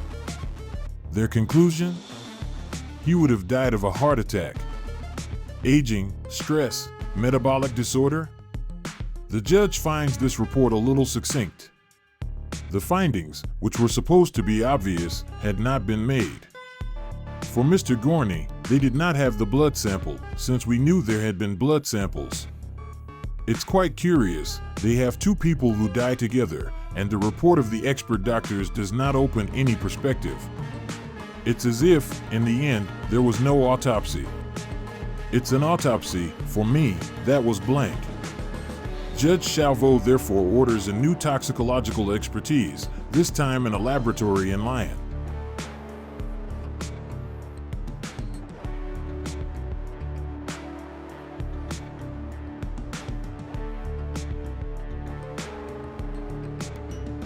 While waiting for the results of the more advanced toxicological analyses, the police are looking at the lives of Genevieve and Andre Gournier.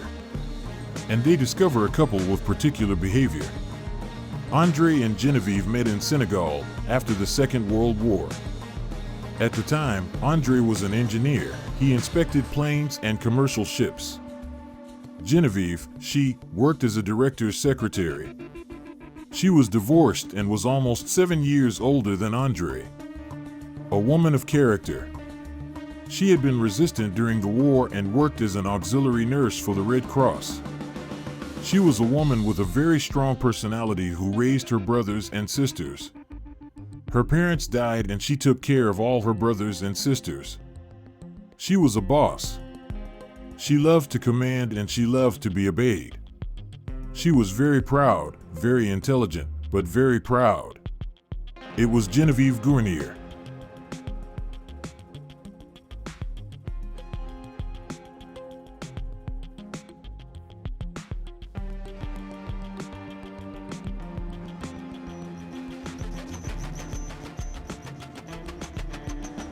Genevieve married Andre in 1952 in Dakar. This is where she gave birth to their two children, Marie Beatrice and Jean-Paul. In the 1960s, the family returned to France, in the region of Saint-Étienne. Andre took over the management of a factory. Genevieve took care of the children. For years, the couple seemed happy. But everything changed in 1974. Genevieve was then 57 years old. Genevieve discovered that her husband cheated on her. She thought that her husband cheated on her with someone from her family whom she was hosting. And that she did not accept at all.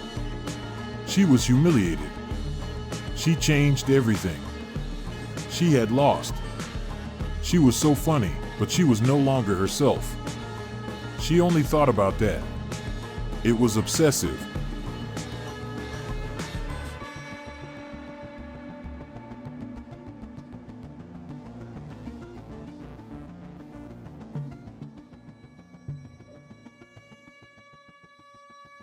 Since then, the two husbands led parallel lives. Genevieve went on a trip without her husband, and Andre spent his days at the golf course or at the bridge. At home, they had separate rooms. She could not stand her husband at all. He slept on the floor. She had her little room in front of her where she often took her dinner alone in front of the TV so as not to be with her husband when he was there. Genevieve never forgave Andre her infidelity, and for 25 years, she made him pay. She wanted revenge. It was her engine. It was her engine.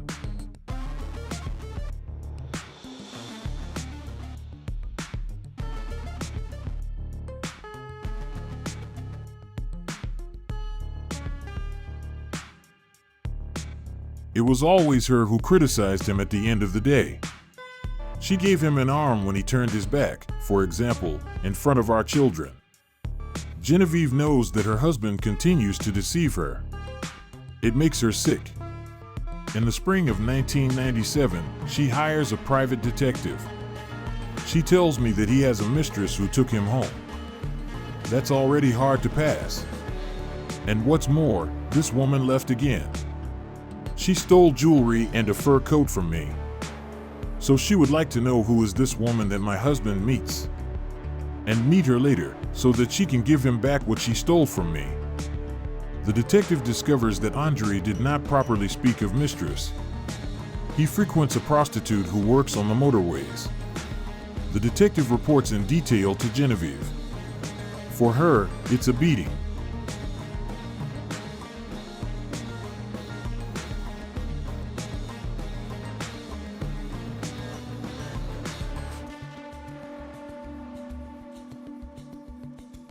She looked at the photos, and there it seemed to me that she had reduced her height and had lost 2 centimeters. She was a little bit angry with herself.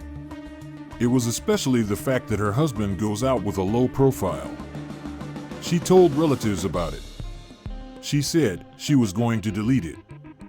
That was her word, really. Her letter of motive, without stopping. And that, she repeats it often and to more and more people. She had her hunting rifle that she had when she was in Africa. She hunted in Africa. And she said to me, "You see that rifle? Between the Grunier couple, it has been a long-standing war. But Andre, how did he live it?" The police interrogate his friends.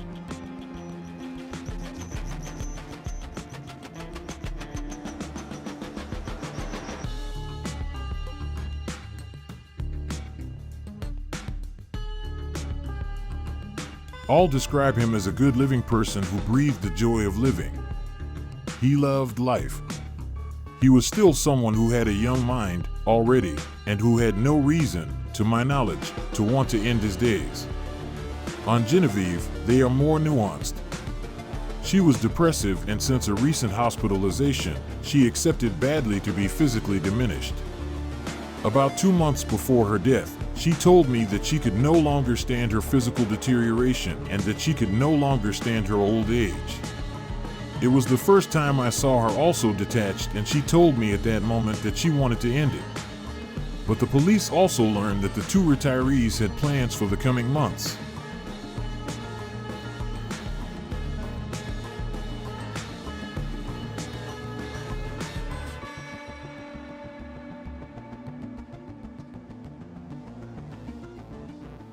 They had the project with Andre to go, as usual, in January to do a ski bridge internship.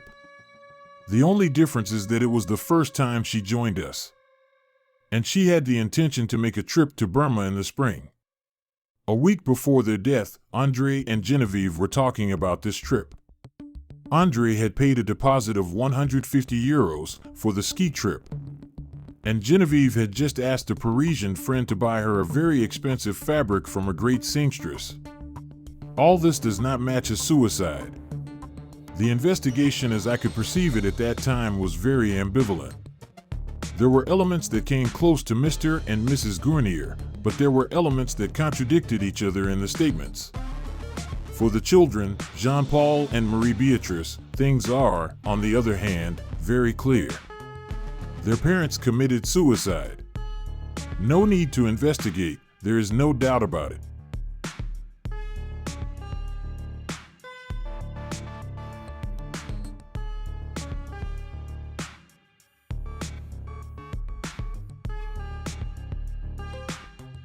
The family even shows themselves to the judge's eyes, a little too hasty to organize the funeral. It was Mr. Gournier, my son, who called me so that the bodies would be cremated quickly, which I refused. What made me uncomfortable, what also made me react, was that one should not address with so much pressure. That's what I felt. It put me in a bit of a bad mood regarding Mr. Gournier. We were far from suspecting that there was an investigation. That's all. We were not in a hurry. We wanted it to end, to mourn. Very quickly, Jean-Paul and his sister tidy up and clean the family home.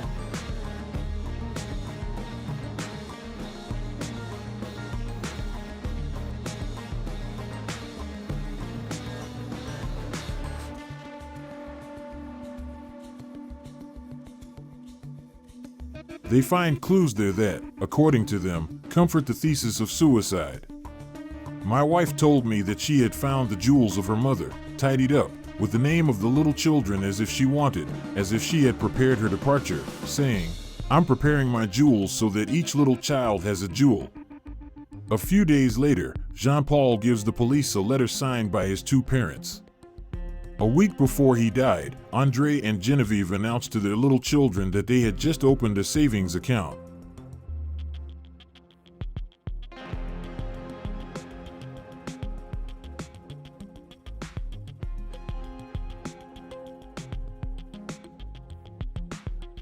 According to their child, this is the first technical part that his father, who was a businessman, explains that the stock market is the best in time, etc.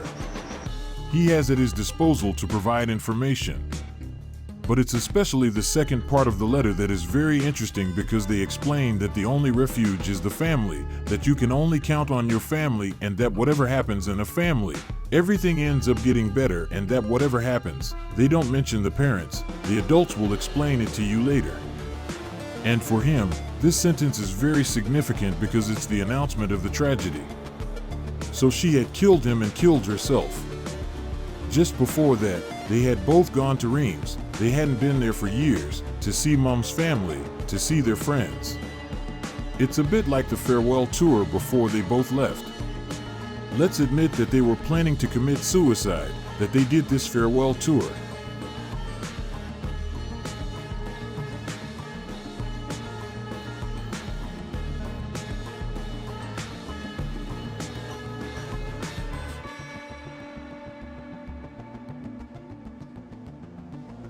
Your mother had to go on holiday to Burma. That's a lie. She only talks about it to two people. First, to two people who don't know each other at all. And she doesn't talk about it to Saint Etienne, because everyone on Saint Etienne knew about her accident. She had a stupid accident in her bedroom where she fell from her height and fractured her vertebrae. And since then, Mom couldn't go on long trips. So she couldn't have gone to Burma. It was not possible. She couldn't fly for 12 or 18 hours. It was impossible.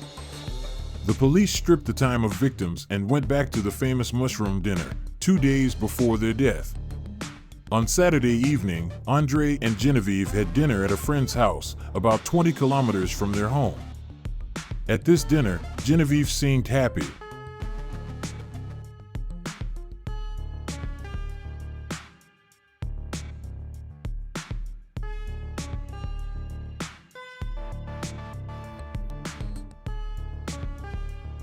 Genevieve arrived and she was full of joy to live because she took me in her arms at the entrance of the house and told me that she had been asking her husband and he had just accepted it. So she was overjoyed. The next day, on Sunday, after a family lunch, Andre went to see his prostitute friend. He wasn't in good shape. On the way back, he felt unwell and hit a safety slide. He wasn't injured, but his car couldn't drive anymore. A taxi driver took him home. That night, the phone records showed that Genevieve called her son around 7:30 p.m. That's when she told him that she and Andre weren't feeling well, and that's when Jean-Paul decided to come by to treat his father's skull injury. The next day, Jean-Paul came back to see his parents before going to the clinic. They seemed to be better. As planned, Andre spent the afternoon at the bridge club, but his friends found him diminished. He didn't seem to be in great shape. His colleague told that Andre wasn't doing so well today. He was making mistakes that he wasn't used to. He said, "I had a car accident and a small injury."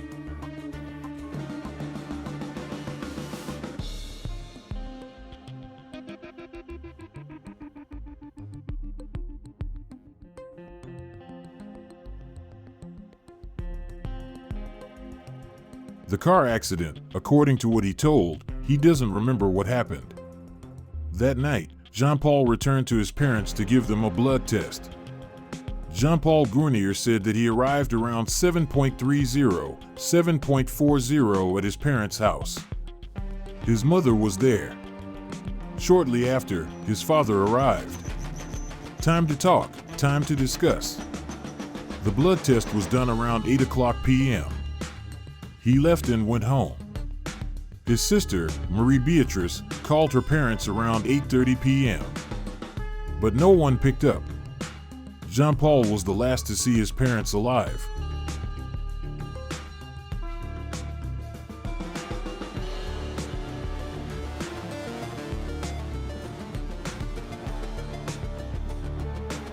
Later, he says that he still has this regret deep inside of him. He thinks that by doing this blood test, he probably triggered a reflex of urgency. His mother must have thought that he had given something to her father and that they had to do it that night. In the testimony of the housewife, Mrs. Nguira explains that from time to time, she saw her mother and father in the coffee shop while his father was a flight attendant. At the end of May 2000, 6 months after the discovery of the body of the Gournier couple, the judge finally received the results of the toxicological analyses carried out in Lyon. No traces of toxins in the samples taken during the autopsy of the bodies of Mr. and Mrs. Gournier. No traces of toxins in the blood sample taken by their son, Jean-Paul, which he gave to the police.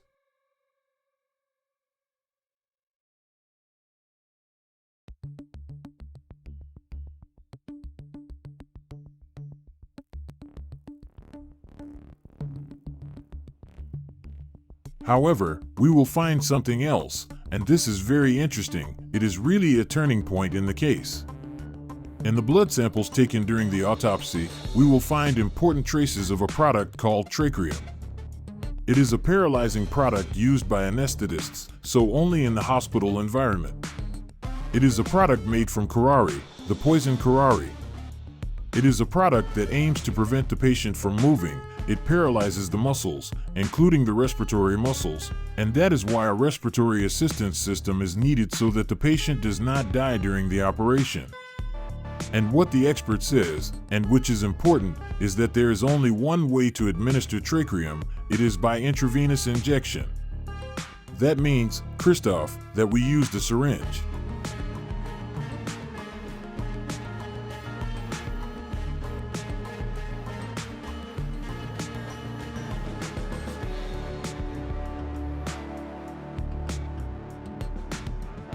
On June 17, 2000, the prosecutor of the Republic opens a judicial information against X for poisoning with premeditation. And Jean-Paul Gournier, the son, becomes the main suspect. 6 months have passed since the discovery of the bodies. The first police officers had found no syringe, no bottle of Tracrium. But the house has never been considered a crime scene. It has never been sealed. And now it is too late to find new clues. In the following days, the house is open, the trash has been not checked enough, the chimney has not been sifted, nothing around has been checked either. I remember that it was not clear at all when reading the procedure to know what the doors and windows were that were well closed. But it's a very bad start for a criminal investigation.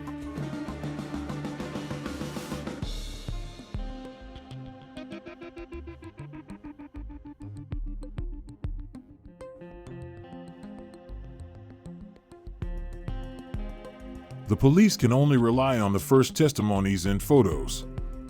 We see Andre and Genevieve sitting far from the TV. The sleeve of Genevieve's shirt is raised. On the table, there is their watch near a bottle of alcohol and a piece of cotton. as if Andre and Genevieve had not moved after Jean-Paul's blood test. For me, it became practically obvious that Jean-Paul Gourlier was at the origin of what had happened. Why? Because a product like this is not easily found. And then, well, he had spent the night with his parents to do a blood test.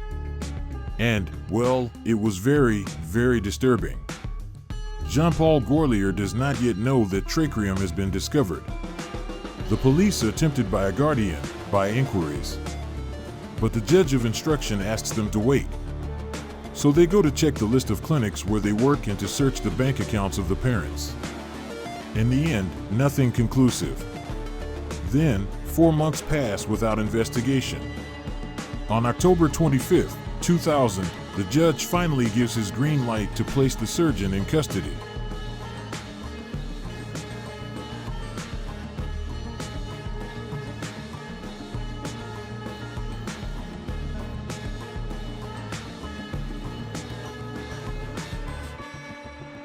The suspect had the 3 police officers at the end of the line who all held him the same discourse. On their part, the police verify that this anesthetic is not sold in a neighborhood pharmacy. They learn that it can only be found in hospitals or clinics. The bulbs are usually stored in the operating room or kept cool in rooms open to all staff. 4 additional months pass without any other investigation. On March 5th, 2001, the instruction judge finally puts Jean-Paul Gournier on trial for poisoning with premeditation. 3 are things that expertise requested by Judge Chalveau reveal. First, that the rates of trachrimium found in the blood of Mr. and Mrs. Gournier are high, toxic, and deadly. Second, that they led to a quick death in a few minutes, respiratory failure, and cardiac arrest. Third, that the couple's death is directly attributable to the injection of intravenous trachrimium. So, the expert says that since they only find 1 point of sting on the left arm of Genevieve Gournier, this is where we proceeded to the blood transfusion and to the injection of trachrimium by the same hole.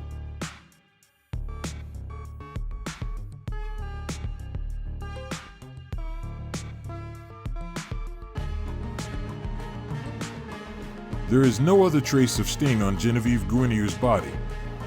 And so, the expert, from the moment he says that he has this conclusion, which he is the only one to commit, that the death of the Gournier's wife must be linked to a voluntary homicide of poisoning type by a surgeon. Until then, Jean-Paul Gournier convinced his entourage and his family that his parents died first of food poisoning, then that it was a murder followed by suicide, and she wants to know the truth. The investigation starts badly because the search of the house and the autopsy have been a bit of a mess.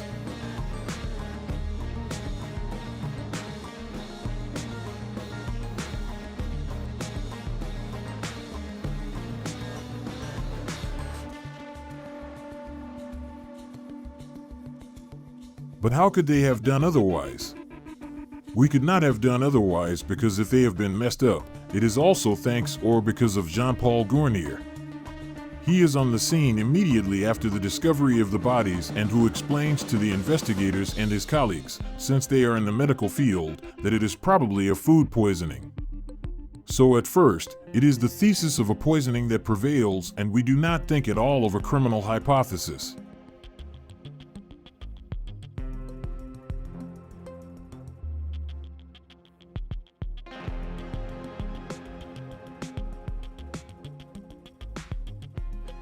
So, at the time of the search, it is not the specialists of the judicial identity, the crime scene specialists who come to the scene. It is the permanent police officers who simply come to make observations and take some pictures of the places.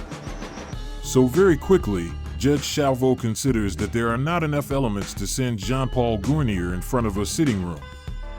First of all, Judge Chalveau is not very excited about this case. He is all the less excited about this case that it raises a notable question, a well-known personality, a surgeon, and that very quickly, by the way, there are quite warm relations between them. He speaks to him, he tells him about his state of mind, he will even tell him that if it were only up to him, he would immediately make a no-go. We cannot say that the instruction judge at that time truly fulfills his role. What do you think about this very short overview of the examination of Jean-Paul Gournier?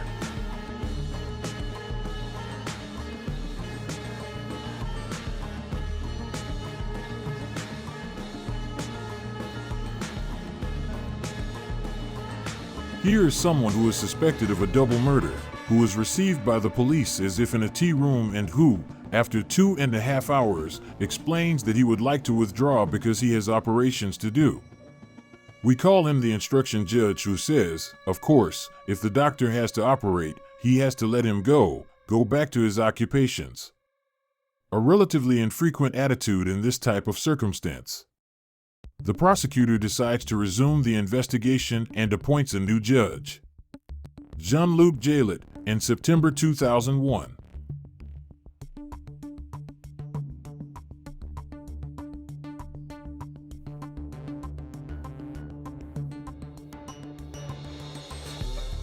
At that time, Mr. Gournier was already examined. So, we have to try to see if another person could have committed these actions. Saint-Étienne's police are investigating the morality of Jean-Paul Gournier. His cashier is a virgin. He puts his fixed phone and his cell phone on listen.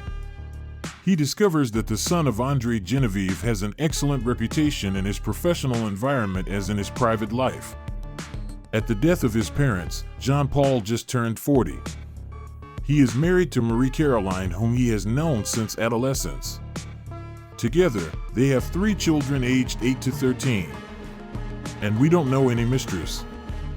Jean-Paul Gournier has been practicing as a cardiovascular surgeon in 3 clinics of the region in Saint-Étienne, Montbrison, and Lyon. He is a doctor very appreciated by his patients as well as his colleagues.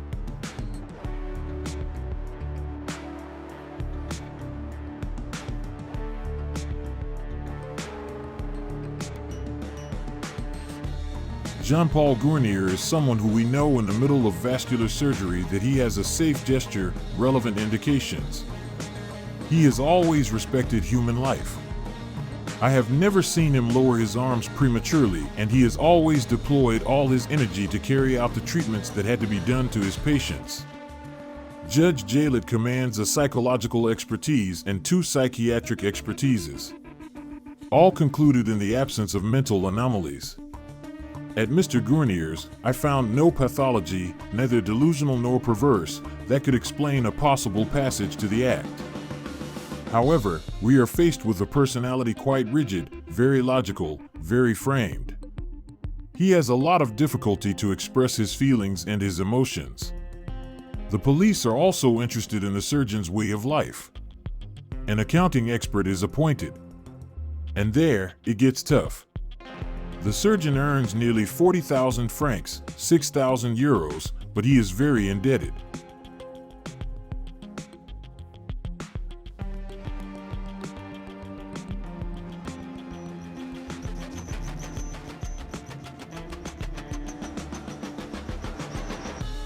He has spent for nearly 460,000 euros in his villa and borrowed 60,000 euros from his mother. At the time of the death of his parents, he has to pay every month, 1.5 his salary. His bank accounts were strongly undiscovered. Less than 177,000 francs in November 1999, to reach less than 700,000 francs 6 months later. I concluded that the financial situation was therefore bad, even very bad. However, with the death of his parents, Jean-Paul Gournier has just reached about 375,000 euros. The legacy suits him well. For a surgeon who develops an extremely large turnover every year, there are ups and downs, it was not significant. And in any case, I think that to be able to seriously accuse someone of the murder of his 2 parents for a ridiculous motive, you have to have a little more material than that.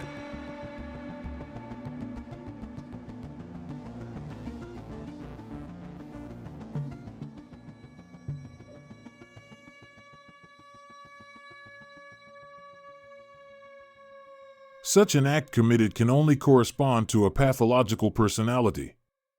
It was not the case.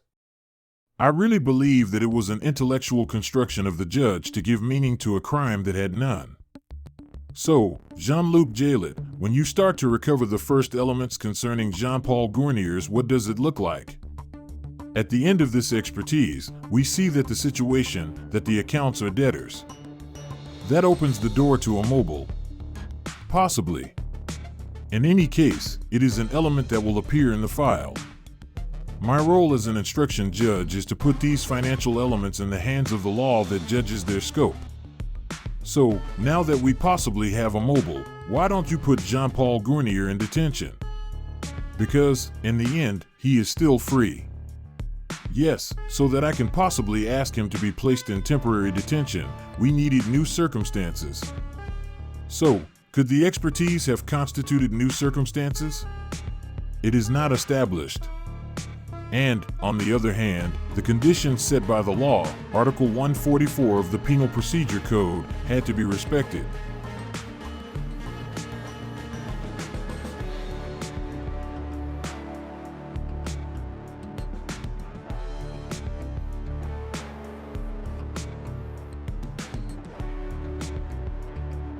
For example, Mr. Gournier had to be feared to run away, to put pressure on witnesses, to consult with a possible co-author, etc. These are conditions that are limited by the law. None of these conditions were met. What do the investigations on the third person who could have committed the murder in the entourage, of course, of the Gournier spouses?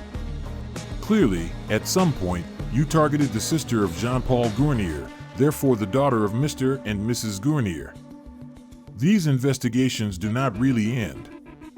He proceeded to the hearing as a witness, as a single witness, simply, of the sister of Mr. Gournier. And, indeed, these investigations did not give anything. So, there are two hypotheses left.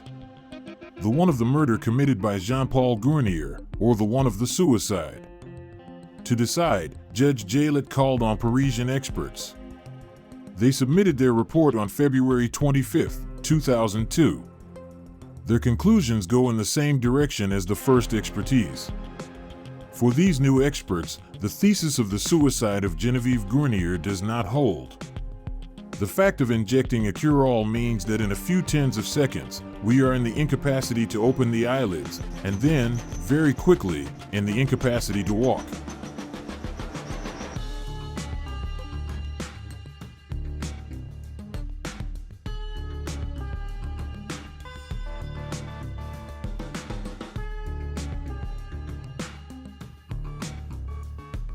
So we expect, in case of self-administration of this product, that the person collapses. With the equipment used for the injection, however, on the spot, the rescuers found neither syringes nor bottles of tracherium. As if someone other than Genevieve had stung, injected, and then eliminated the equipment. However, there was no sign of diffraction. Jean-Paul Gournier is therefore the only and principal suspect. But the surgeon and his lawyer counterattack. They asked for another expertise, because according to them, the experts overestimate the dose of tracherium injected.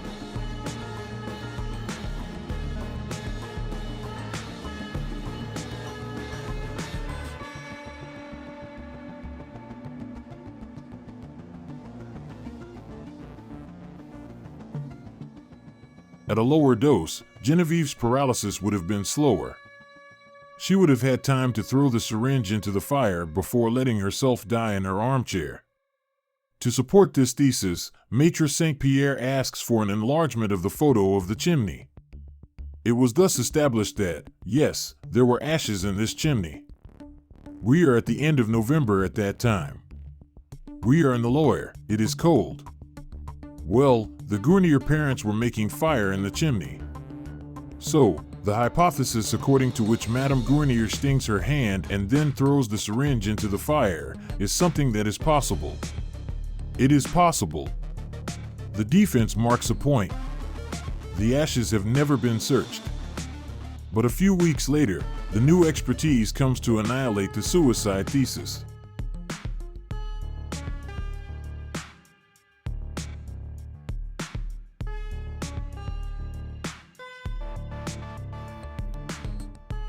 Experts claim that paralysis occurs very quickly, in a few seconds, even when the injected dose is lower. Given the extrapolated dose, the suicide hypothesis seems impossible. That is to say, someone who was able to inject himself with the cure-all, make the syringe disappear, make the 3 meters separating the chimney from his armchair, and have time to unclog his pants. In total, in the spring of 2004, 6 experts claimed that the suicide thesis is not credible. Jean-Paul Gournier's defense collapses. Judge Jalid interrogates him again. Dr. Gournier still claims his innocence and maintains that his parents put an end to their days. For him, the experts still overestimate the speed of paralysis. The surgeon brings this time an additional argument. The experts base themselves on blood tests taken at the heart level. However, at this place, he explains, the dose of cure-all would be artificially higher than elsewhere. Judge Jalid submits this criticism to the experts, who sweep it backwards.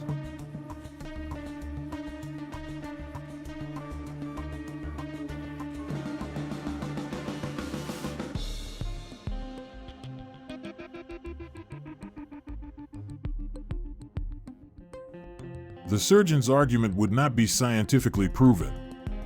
It did not significantly change our conclusions. It probably reduced the estimated dose a bit, but it still gave a dose largely capable of treating rapid paralysis. Judge Jalid therefore has a mobile and scientific expertise in charge. On February 16, 2006, almost 5 years after the examination, he orders the resignation of Jean-Paul Gournier in front of the Court of Appeal for poisoning on Ascended.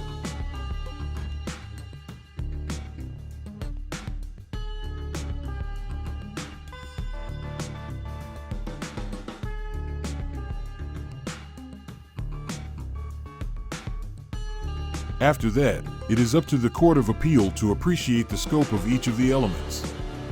We have the accounting expertise. Does the financial and accounting situation justify or not a double murder? It is up to the Court of Appeal to judge. It is not up to the judge of instruction.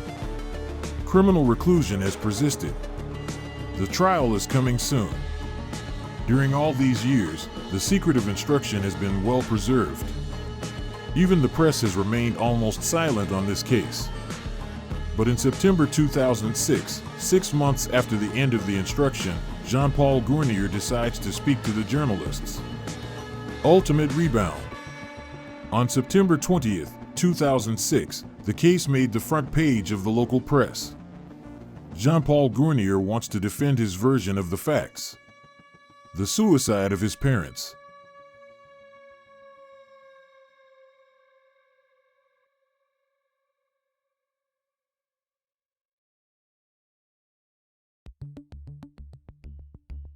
Meanwhile, he chooses to reveal to the media his testimony.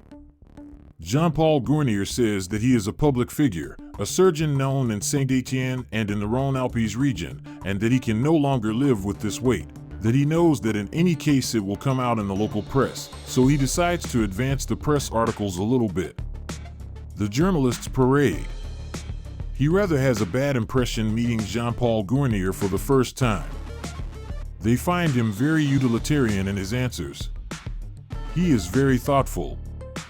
He has intellectualized his case. He is cold. He is very cold. We are still talking about the death of his father and his mother, of whom he is accused. A double parricide, by poisoning, which is a terrible fact for someone. He defends himself, but I never feel the beginning of an emotion. The appearance of these articles creates an electric shock in the surroundings of the Gourniers.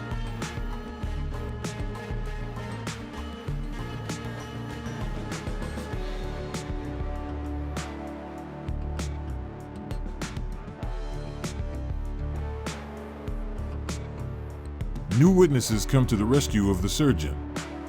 The same day, the police of Saint-Étienne receives the call of a friend of Genevieve. She tells what the old lady told her 4 months before her death. She explained to me that she was not well, that she was fed up because her husband cheated on her, that she wanted to delete her husband. So I told her, "You will never do such a thing, it's not possible." She told me, if I want to poison him, I will delete him afterwards. so she was very determined. I really thought it was something she was able to do. 2 days later, the president of the court receives a letter from a merchant of Saint Etienne. He also read the newspapers and he wants to bring some confidence from Andre Gournier. 3 weeks before his death, he would have told him that he was suffering from an early stage of Alzheimer's and that he would not accept the detachment and would remain master of his destiny.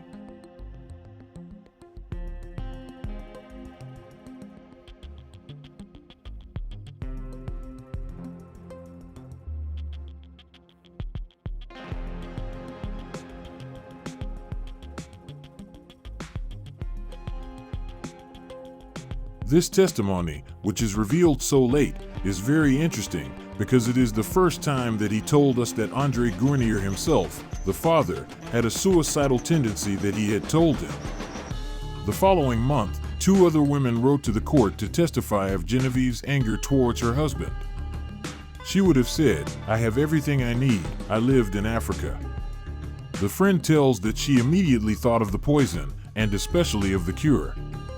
All this is good for the defense of Jean-Paul Gournier. The president of the court therefore orders an additional piece of information that he confides to Judge Jalin. The judge interrogates these witnesses of last minute and asks the police to verify that they are not manipulated by Jean-Paul Gournier. Their bank accounts are monitored, they are placed on list, just like the surgeon. The investigation does not reveal any subordination of witnesses. All these people manifested spontaneously. In June 2007, Judge Jalin closes this additional piece of information. Jean-Paul Gournier must soon appear in front of the assists of the lawyer.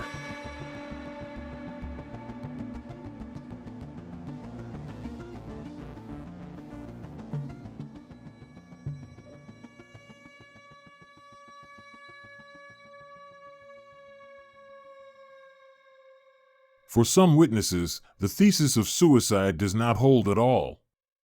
Because there is first the trachrion. The trachrion, only a surgeon or someone close to an operating room can get it. Jean-Paul Gournier had no way to get such a product. The idea that she had the time after injecting the trachrion, which is supported by Jean-Paul Gournier, to go to the chimney, to throw the syringe, the needle and the bottle, and to come back, to sit on the chair in which she will die, does not hold for you? Unthinkable. Unthinkable because the effect of the trachrion is very fast and that it does not allow someone who has just been injected to do all these manipulations.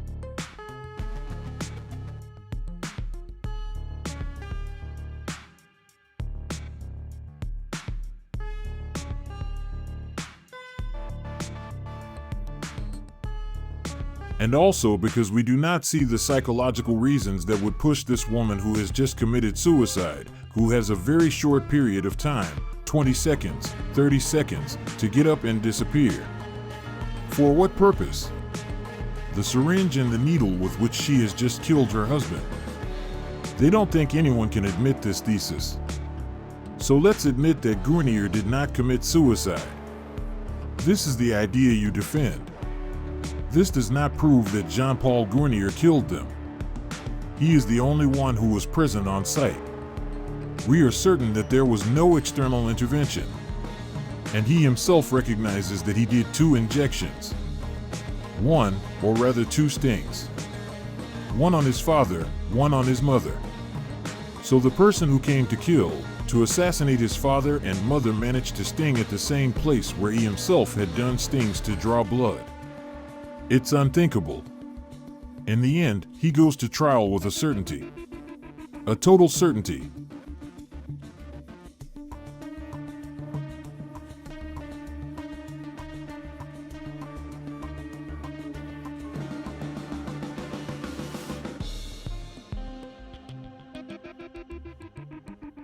The trial opens in front of the Assises de la Lawyer in Saint Etienne on June 16, 2008. More than 8 years after the discovery of Andre and Genevieve Gournier's bodies, the jurors have 4 days to forge an intimate conviction. The inquisitive rush to the Palace of Justice to attend the trial and notable.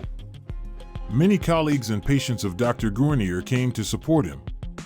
He is someone who is known in the microcosm of Stephen. He is a surgeon who has done many operations, who has a union mandate, who is the son of a company manager in the middle of the forest of a well-known industry. The Assises' room did not come to see a criminal, did not come to see an assassin. No, they came to see the surgeon of Saint Etienne who had an important social position in the city, who was part of the notables. And so they came to see the man of confidence, the man who usually saves people, or in any case the patients. And so he was surrounded by real sympathy. Jean-Paul Gournier seems free. 2 days earlier, he was still operating. He seems very comfortable, almost too comfortable. We had the impression of a political man who shook hands, who said hello, right and left.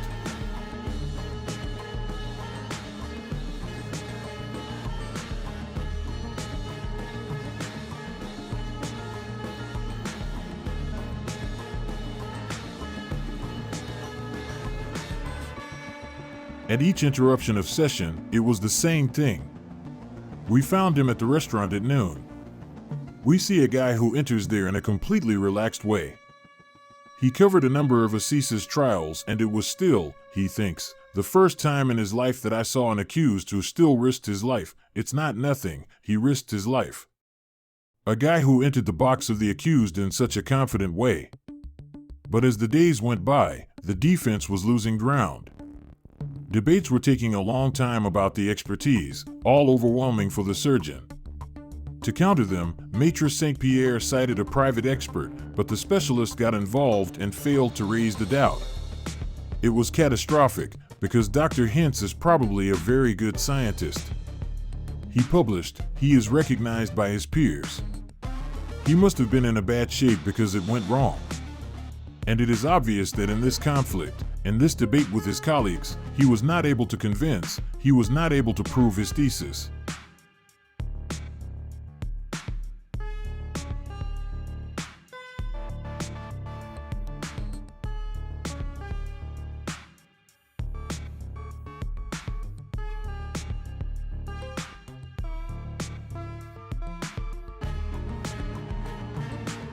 Jean-Paul Gournier also makes very bad impressions. He often takes the floor and seems arrogant. We really had the impression that he wanted to lead his own trial. This way he had of wanting to cut the floor as well to the experts as to the president. And then the things that bothered him, he tended to take them with a smile. We had the feeling that it did not matter to him what we said, or that it had no value. It's not like that at all, but you don't know anything about it, etc. He never left this way of looking, this way of interrupting, and always with a lot of assurance on this topic. I know, and you don't know.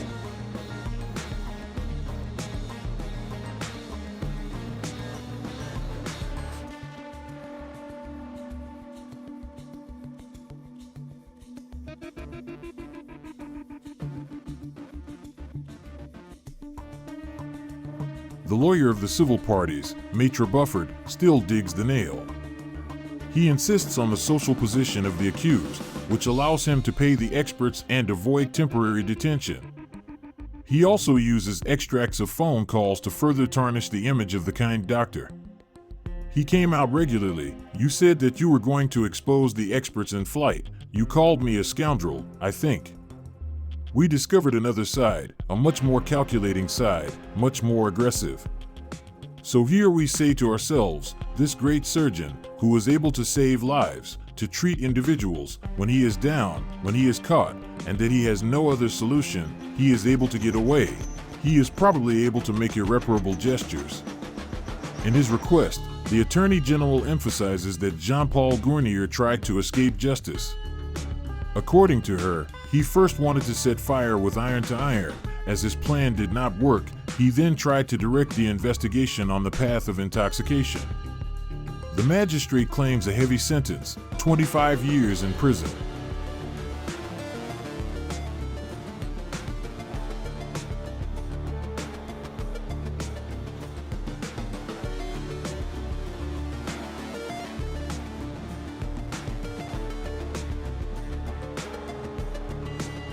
The fact of giving death to those who gave you life, to those who allowed you to do brilliant studies, is an extremely serious and hateful act. It is even more hateful to use his profession as a surgeon, which allowed him to have near him tricurium. It is very far from the servant of Hippocrates. The verdict falls on June 19, 2008, after a little over 3 hours of deliberation. The jurors followed the requisitions. They sentenced Jean-Paul Gournier to 25 years in prison. According to him, it is a terrifying memory yet to have demonstrated the follow-up of very serious errors, as well as investigation errors, errors of forensic doctors. For him, there are forensic doctors who lie, who are everywhere, errors of expertise, where the experts say the opposite of what they wrote, and with that, they send a man for 25 years behind bars.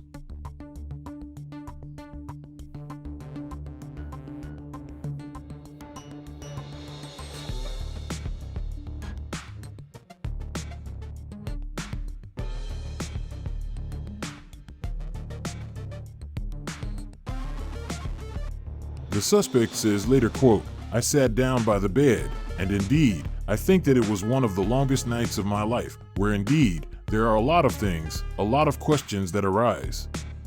To say, do we have to resist? Do we make the decision to leave? Do we have to fight? To leave? To leave, to commit suicide. It is inhumane for an innocent person to find himself locked up.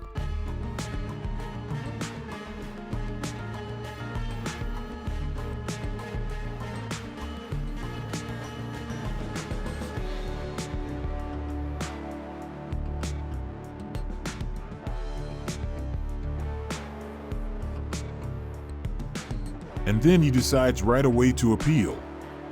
This appeal trial opens on June 22, 2009, in front of the Assize Court in Lyon. This time, the surgeon changes strategy to convince the jury of his innocence. After a year in prison, Jean-Paul Gournier enters the box, the serious face. He has chosen 2 new lawyers from Lyon to defend him, and both have advised him to change his attitude. Without consulting, we told him the same thing. We said, "Sir, if you present yourself in this way, very demanding, very cold, and your very technical argumentation, we will not be able to defend you. Because this aspect will pollute your defense." The pressure he was going to give to these women and men who are the jurors, well, it was, I would say, almost 50% of their opinion. And so he had to appear as we have the elements in the case, as a boy, a loving son and close to his parents.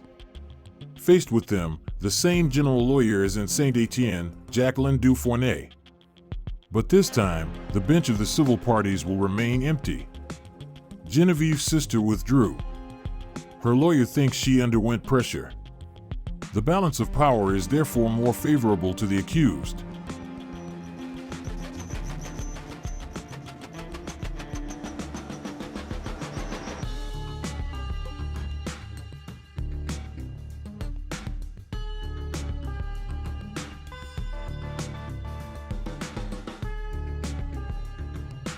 He appeared much more humble, much more touching. He had only one opponent in front of him. The attack, it only came from one side. As in the first instance, the defense cites a private expert to counter the expertise of the justice. He is a great Canadian specialist. He sows doubt by stating that Genevieve may have been able to walk a few seconds after the injection, even if her eyelids were already closed. He approached, he took 3 steps. That is to say that he made the distance, according to him, between the chimney and the chair.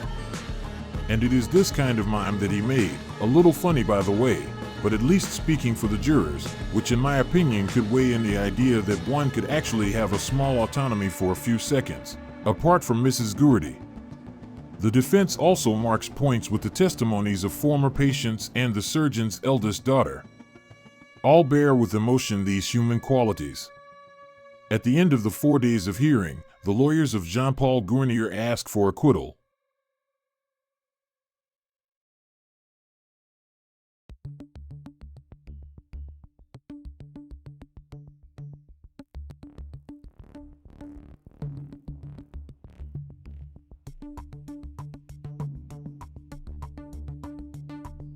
They remind the jury all the shortcomings of the case: a summary autopsy, no confession, no material evidence. All these elements create a doubt. And the doubt was not to say, "Sir, we are convinced of your innocence." Well, it would be nice, but it is not necessarily what is said. But it is to say that all the elements that we were able to put together in this procedure did not allow to have the certainty of your guilt. You can't condemn someone for the benefit of doubt, but you have to acquit him for the benefit of doubt. Before the jurors withdraw to deliberate, Jean-Paul Gournier speaks one last time. He shows them a photo of his parents. It's true that it was a moment of emotion because there we really saw the son who said, "You see, look at my parents. I loved them. I could never have killed them."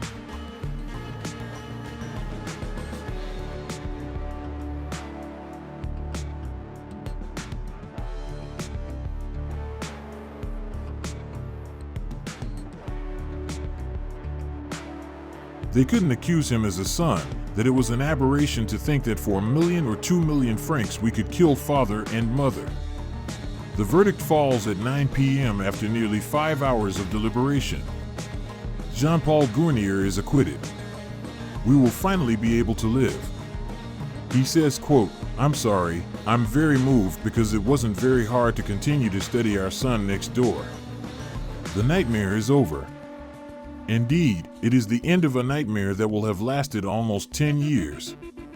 10 years of injustice. But we'll talk about that later. For now, I'm going home with my family and I am very happy that the justice of my country has finally recognized my innocence. Jean-Paul Gournier, today, you are all of it."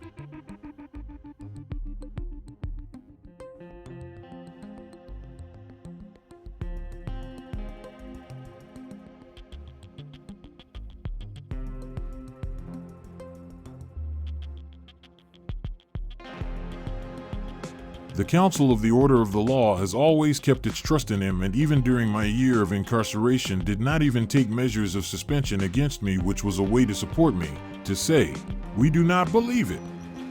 He remained a doctor even in prison. Even in prison, he could exercise. Andre and Genevieve have taken their secret with them.